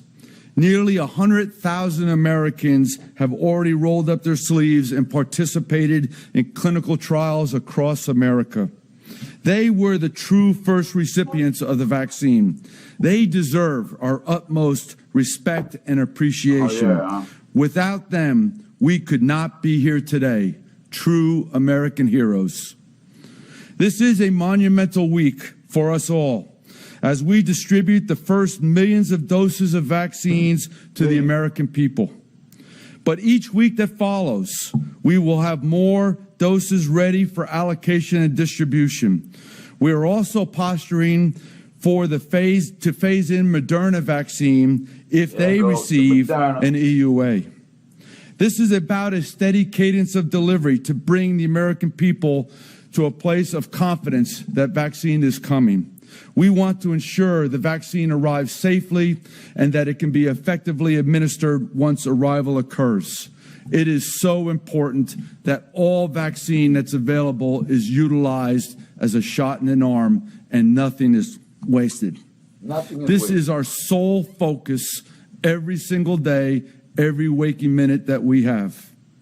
We know every day American lives are lost, more fall ill every day, more struggle with the circumstances of the pandemic. So while today we applaud everybody who's been a part of the team, part of the collaboration, part of the success that's brought us here today, we know that we are not done. We are not done until every American has access to the vaccine. To every American that wants it, receives it. This is our only goal. We work every day to achieve it. It's their only goal to make it available for everybody. But you said in the beginning of it that this was an operation, beginning of the end. Like you said, it's an extermination game. Now, when we are understanding that this vaccine and, make sure that the algorithms don't take down this video, we understand that it has been reported that aborted tissues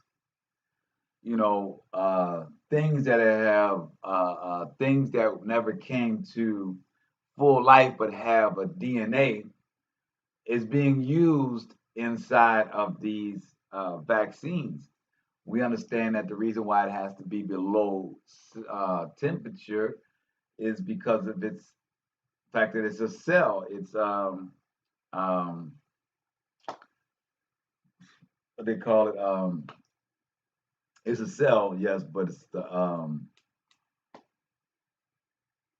yeah. I'm trying not to say it. Thank you, my brother Aaron, for saying it. But stem cells, that's the word I'm looking for. So, you're looking at stem cells, and we don't know where those things came from and what effects those could have. But the fact of the matter is that these things have DNA.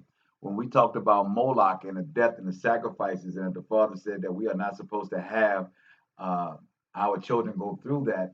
Well, this is part of that. And you'll find that there's a thing out with archbishops are fighting amongst each other in the Roman Catholic Church because they are saying that the Catholic Church saying it's okay to have these vaccinations done, even though there are, yes, Nephilim cells. That's right, C'est la vie.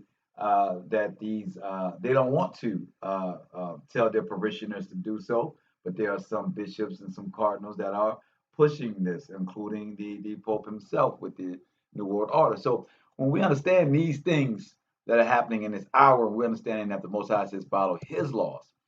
We have to understand. We are clearly understanding that. Now we're going to go to Jeremiah because Jeremiah actually speaks about this time, and this time has been prophesied by, Daniel. I mean, not Daniel, Jeremiah.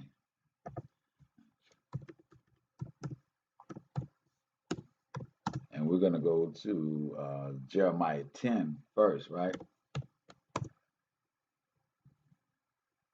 We're going to Jeremiah 10 first because we understand that as we just stated about following the laws and the rituals of the land and abominations of the land that the Most High told us not to be a part of. And then we just watched this general tell us what is going to be rolled out.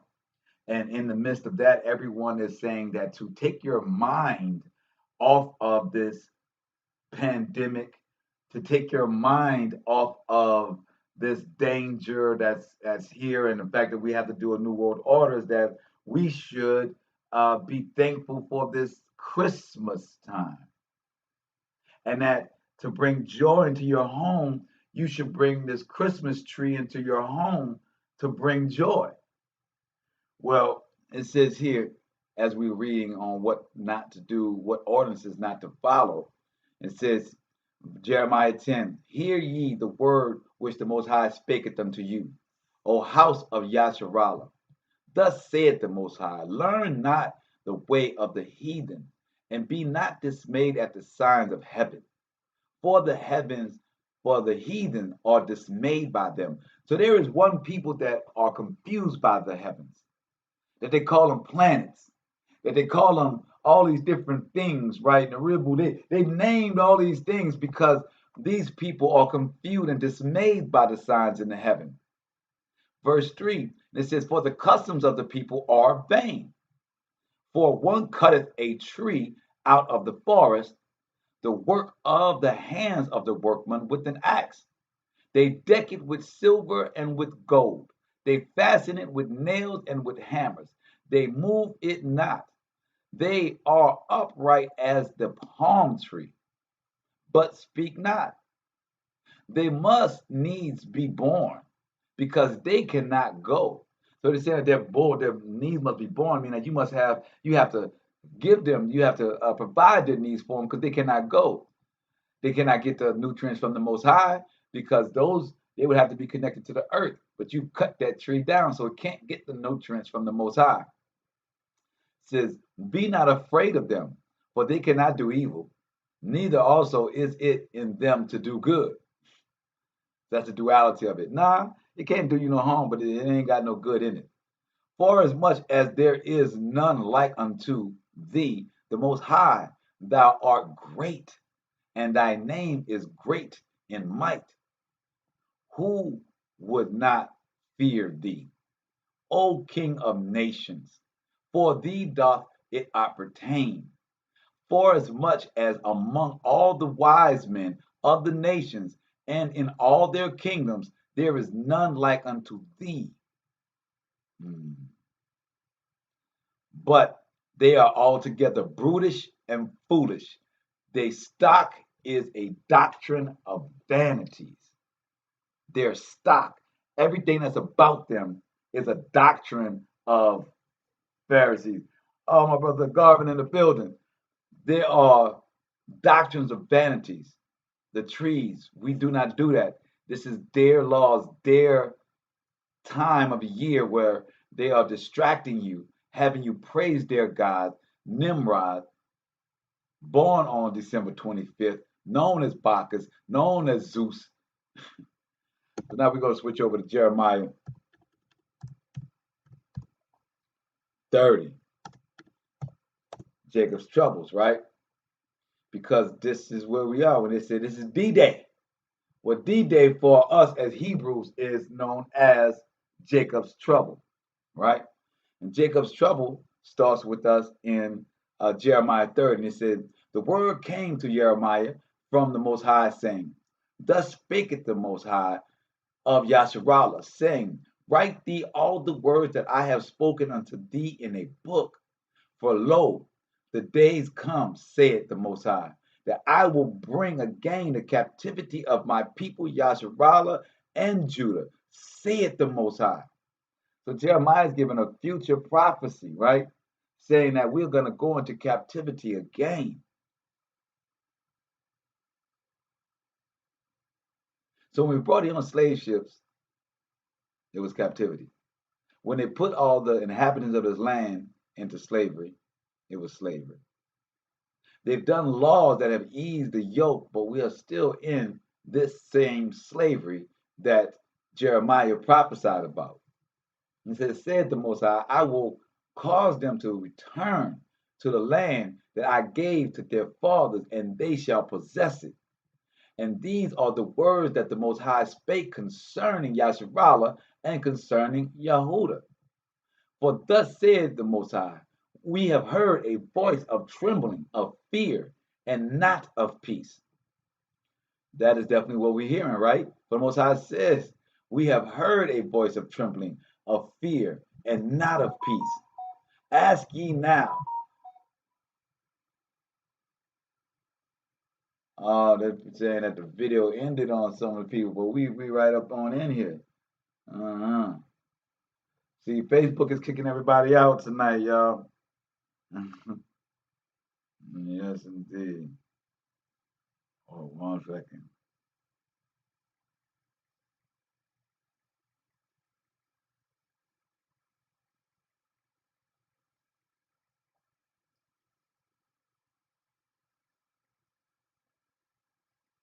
Excuse me.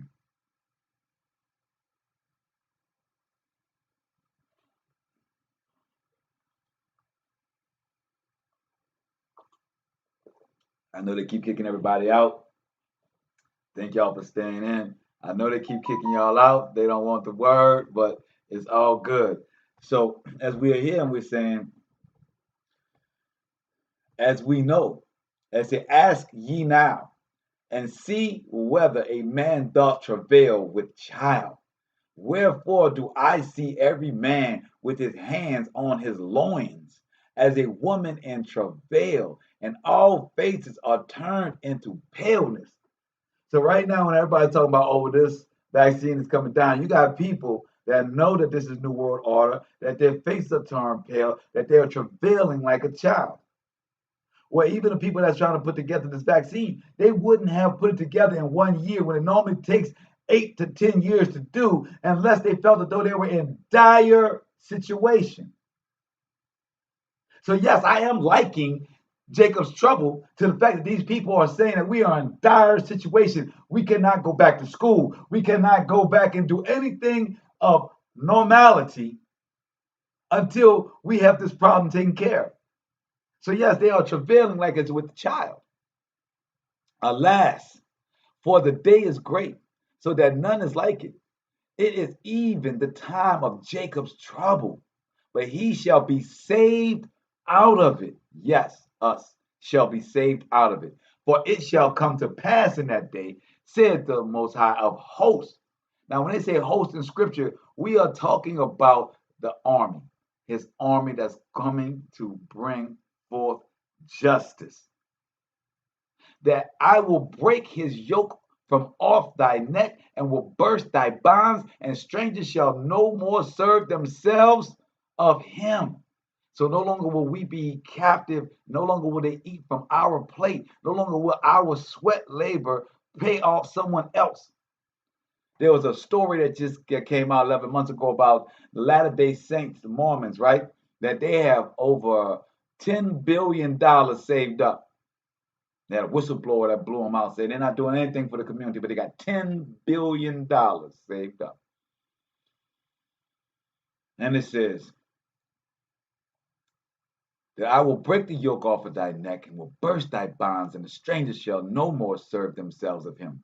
But they shall serve the Most High, their power, and David, their king, whom I will raise up unto them. So we know our king is going to be David. Remember this part when it says, I shall raise up thy king to David. Therefore fear not, says, therefore fear thou not, O my servant Jacob, said the Most High, neither be dismayed, O Yasharale. Lo, I will save thee from afar, and thy seed from the land of their captivity, and Jacob shall return, and shall be in rest, and be quiet, and none shall make him afraid. For I am with thee, said the Most High, to save thee, though I make a full end of all nations, whither I have scattered thee. There again, the diaspora, where you have been dispersed. Yet will I not make a full end of thee, but I will correct thee in measure.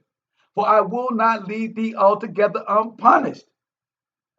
So yes, we're going to go through this for our punishment. We have to go through this molding. We have to go through these trials and tribulations. We have to go through these tests. We have to go through this. Yes.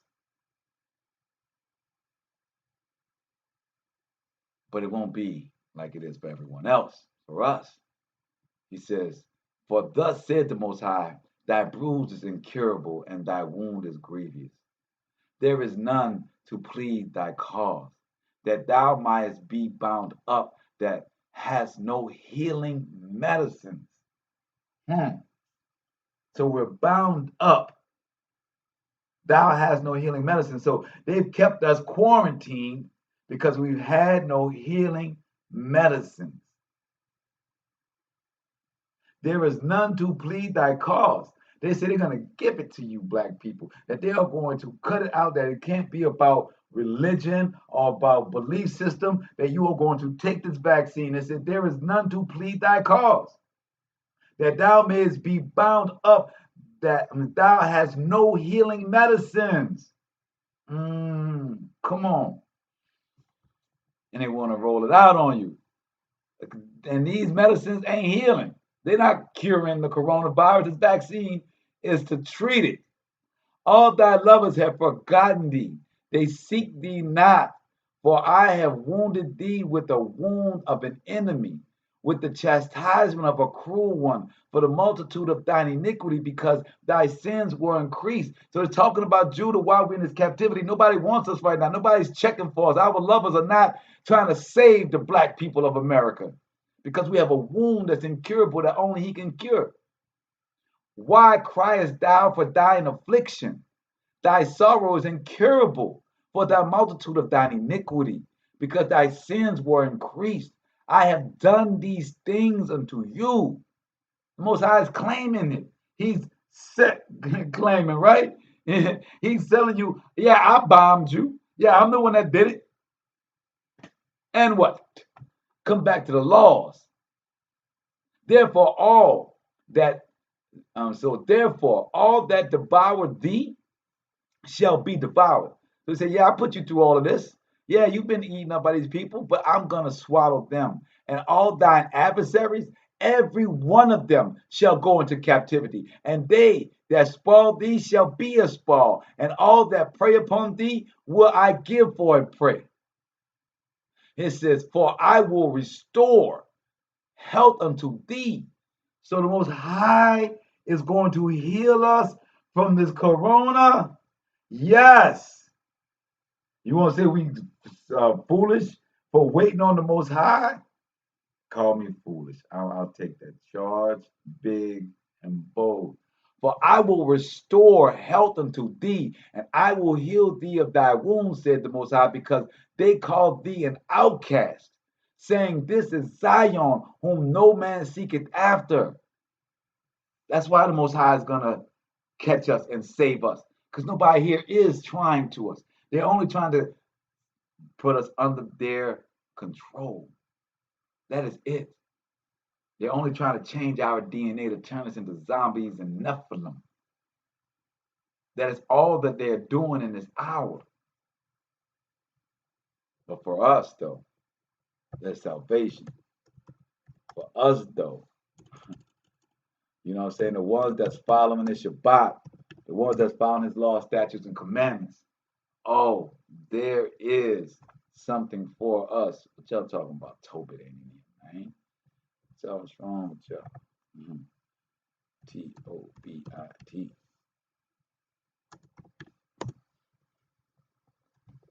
Oh, look.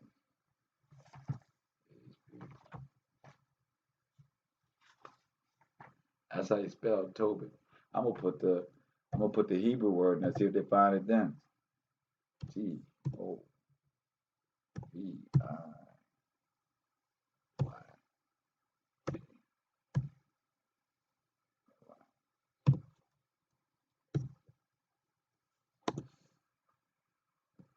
Oh, they don't want to give us the Tobit, huh?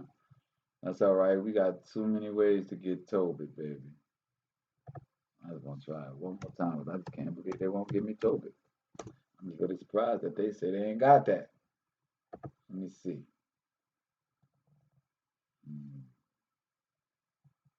I'm not even going there. We're not even gonna play with them right now. We're gonna go with Tobit.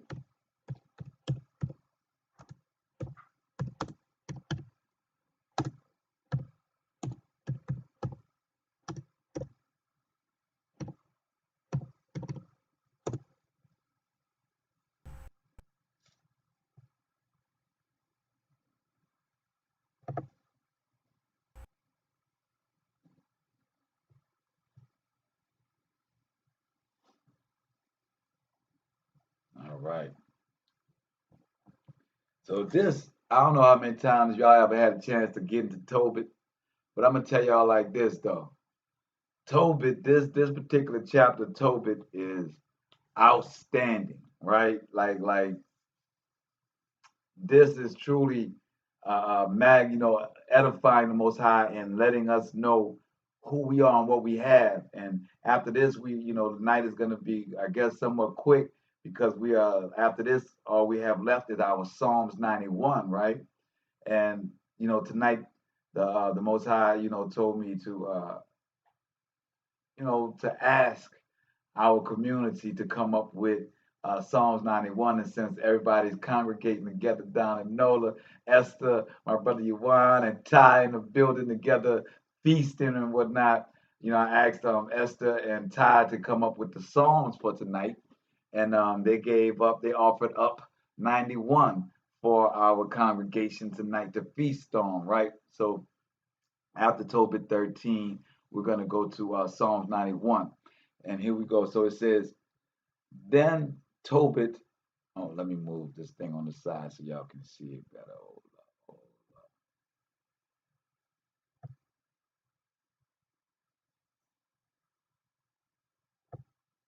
All right.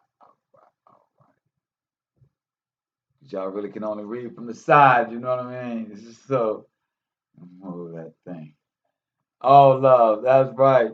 So it says, then Tobit wrote a prayer of rejoicing and said, blessed be the Most High that liveth forever, and blessed be his kingdom. For he doeth scourge, and hath mercy. He leadeth down to hell and bringeth up again. Neither is there any that can avoid his hand. So this says in verse 2, right? For he scourges us. Scourges us is to test us, scourges us is to whip us. And that's what I was saying to you earlier, Selah B, when you put that the whipping of us, right? Whipping us into shape. Well, the actual word scourge actually means to whip, right? So he says he does whip us, and he hath mercy, and he lead us down into hell, and he bringeth us up again unto the heavens. Neither is there any that can avoid his hand. Confess him before the Gentiles, ye children of Yasharale, for he has scattered us among them. So what we're supposed to do as we're scattered amongst these people, we are supposed to give this good word. There declare his greatness and extol him before all the living. For he is our Most High, and he is our power, our Father forever. And he will scourge us for our iniquities, and will have mercy again, and will gather us out of all nations, among whom he hath scattered us. We just read that right in Jeremiah. If you turn to him with your whole heart and with your whole mind, and deal uprightly before him, then he will turn unto you and will not hide his face from you. Therefore, see what he will do with you, and confess him with your whole heart, and praise the Most High of might, and extol the everlasting King. In the land of my captivity do I praise him, and declare his might and majesty to a sinful nation. O ye sinners, turn and do justice before him. Who can tell if he would accept you and have mercy on you? Oh, it says, oh, ye sinners, turn and do justice before him. But who can tell if he will accept you and have mercy on you? I will extol the Most High, and my soul shall praise the King of heaven, and shall rejoice in his greatness. Let all men speak, and let all praise him for his righteousness. Now understand how this is breaking down. We just read in Jeremiah that David was going to be our king. But then here we got King of Heaven. Are they talking about the same? No, they're not. Yasha, who is Shaddai, the destroyer, who is our salvation, he's going to be the king in heaven. Us, the people that's going to be in the gates of the temple, David's going to be our king. But Yasha is going to be David's king. Get it? Right? Let all men speak, and let their praise for him be righteousness. O Yerushalayim, the holy city, he will scourge thee for thy children's works, and will have mercy again on the sons of the righteous. He will have mercy upon us, brothers and sisters, and young ones, Jordan and Logan and Isaiah and all of them that's out there. Give praise to the Most High.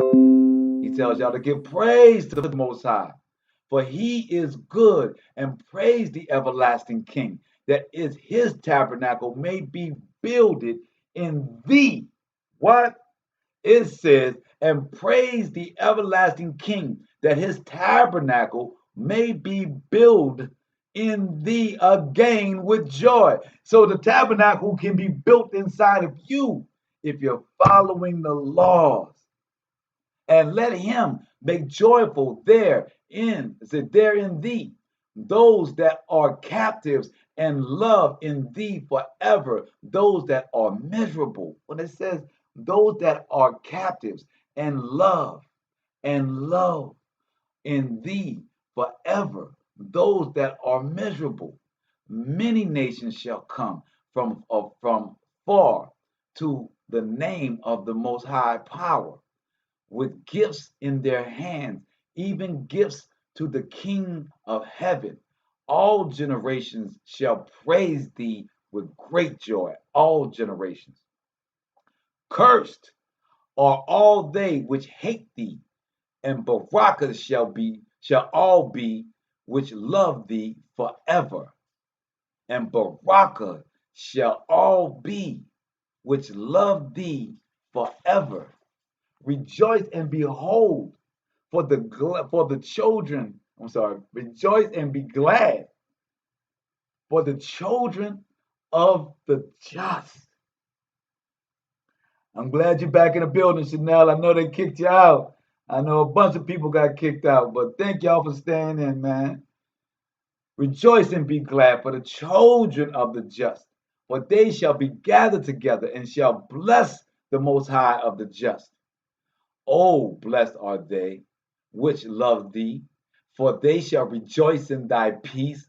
Blessed are they which have been sorrowful for all thy scourges.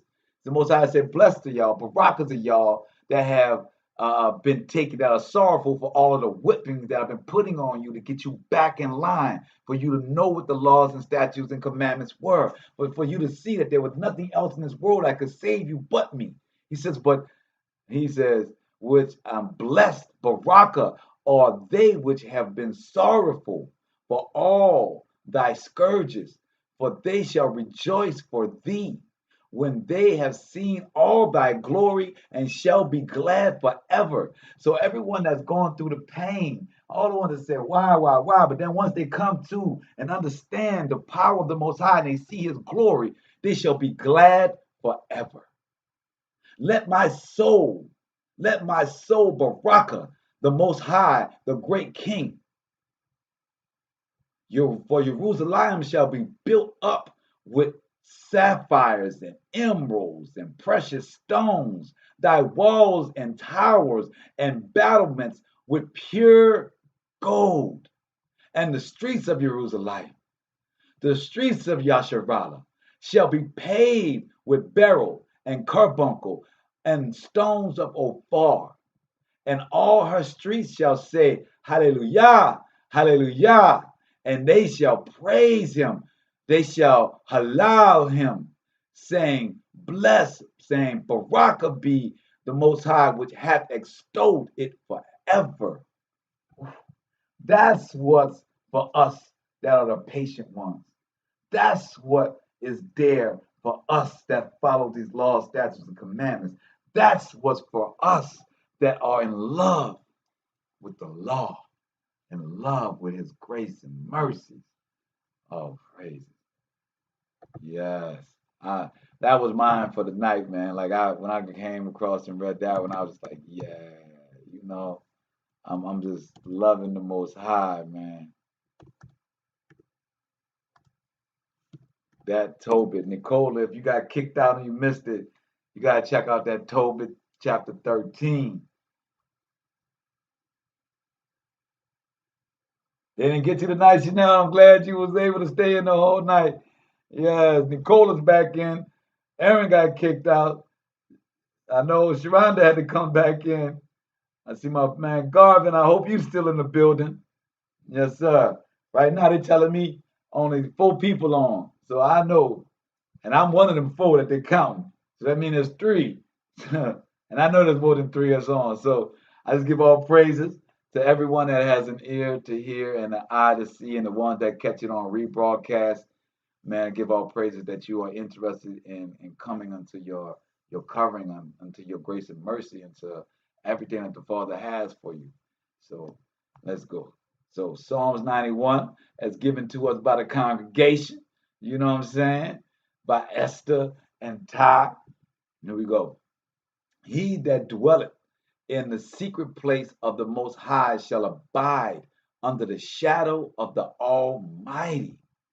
I will say of the Most High, he is my refuge and my fortress. That's right. My Most High, my power, in him will I trust. Surely he shall deliver thee from the snare of the fowler and from the noisome pestilence. He shall cover thee with his feathers, and under his wings shalt thou trust. His trust shall be thy shield and buckler. Yes, his trust. And how can he trust us if he doesn't try us? How can he trust us if he doesn't try us? Great verse, great chapter of Psalms that you ladies came up with. nor for the pestilence that walketh in darkness, nor for the destruction that wasteth at noonday. 1,000 shall fall at thy side, and 10,000 at thy right hand. Ooh, at thy right hand. But it shall not come nigh thee. That means we. Yes, and it's so perfect. Y'all did so outstanding with this Psalm 91. It follows perfectly everything that we have been talking about tonight. That these people are going to take these shots and people going to die. They're going to force people into taking shots, and some of those people are going to die. There are going to be some of us that know well and won't take it, and they're going to kill. There's going to be some people that's going to be martyrs. We have to understand that anything that happens to us as we're standing up for the Most High is barakas for us. It is for our everlasting salvation. It is for us to be a reflection for the next one. When you will get murked, just think about this. When you are standing there and they got you on TV and they're telling you to take the shot or you die, and you're like, nah, I'm going to take that bullet. Don't think about yourself. Think about the person that you're inspiring at that moment.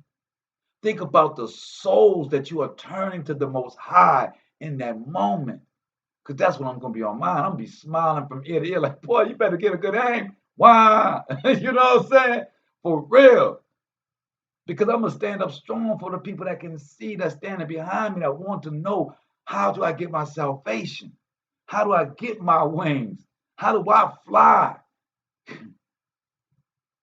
Only with thine eyes shalt thou behold and see the reward of the wicked. Because thou hast made the Most High, which is my refuge, even the Most High, thy habitation. So you have turned me so far away from y'all iniquity that I live in the Most High. I live in these words. I walk this walk. My salvation ain't a name. My salvation ain't, there ain't no way you gonna go to heaven and say, all you gotta say, Jesus. Yeah, I know Jesus, click you in. No, it's your walk. Are you walking like the prophets? Are you walking like the Messiah? Are you doing it in your life? That's your testimony. That's when you're in his habitation. There shall no evil befall thee, neither shall any plague come nigh thy dwellings. Woo, y'all know y'all hit it on a one tonight, huh? There shall no evil befall thee, neither shall any plague come nigh thy dwelling, come near thy dwelling. For he shall give his angels charge over thee, to keep thee in all thy ways. Thou shalt bear thee up in their hands, lest thou dash thy foot against a stone. Thou shalt tread upon the lion and adder, the young lion and the dragon shalt thou trample under feet.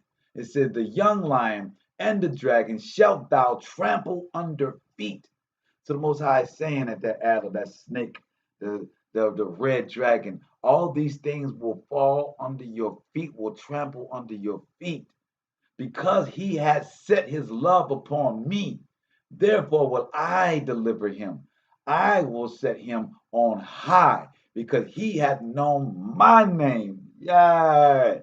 He shall call upon me, and I will answer him. I will be with him in trouble. I will deliver him and honor. Whoa. Whoa, brought it all the way back to that 10 Commandments in Exodus, huh?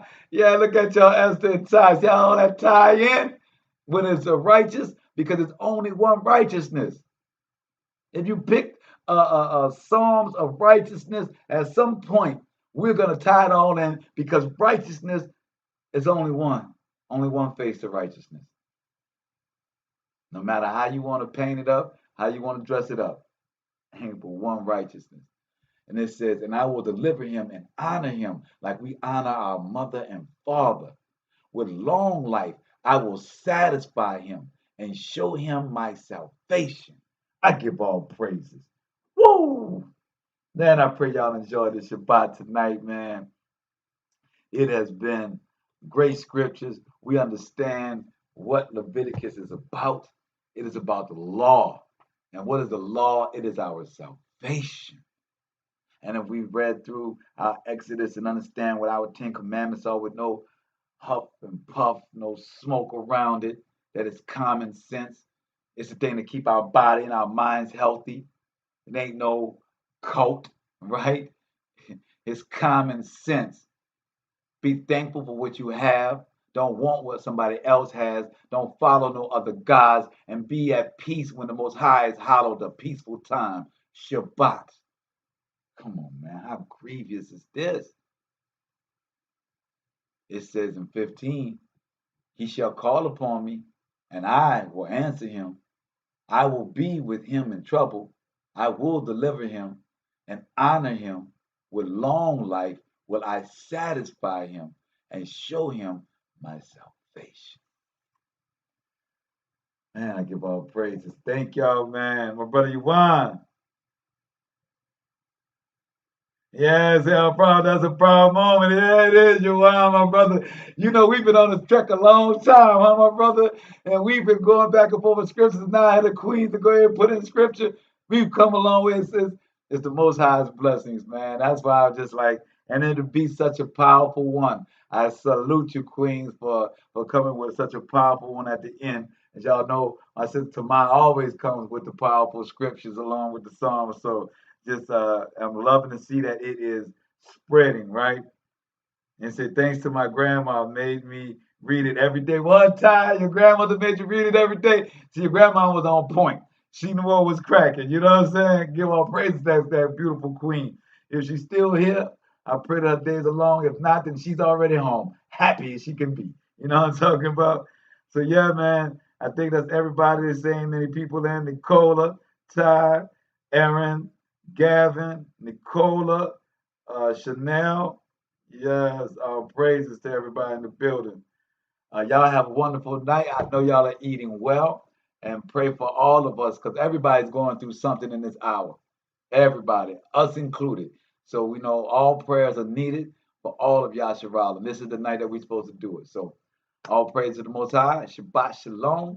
I will see y'all on Monday. You know what I mean?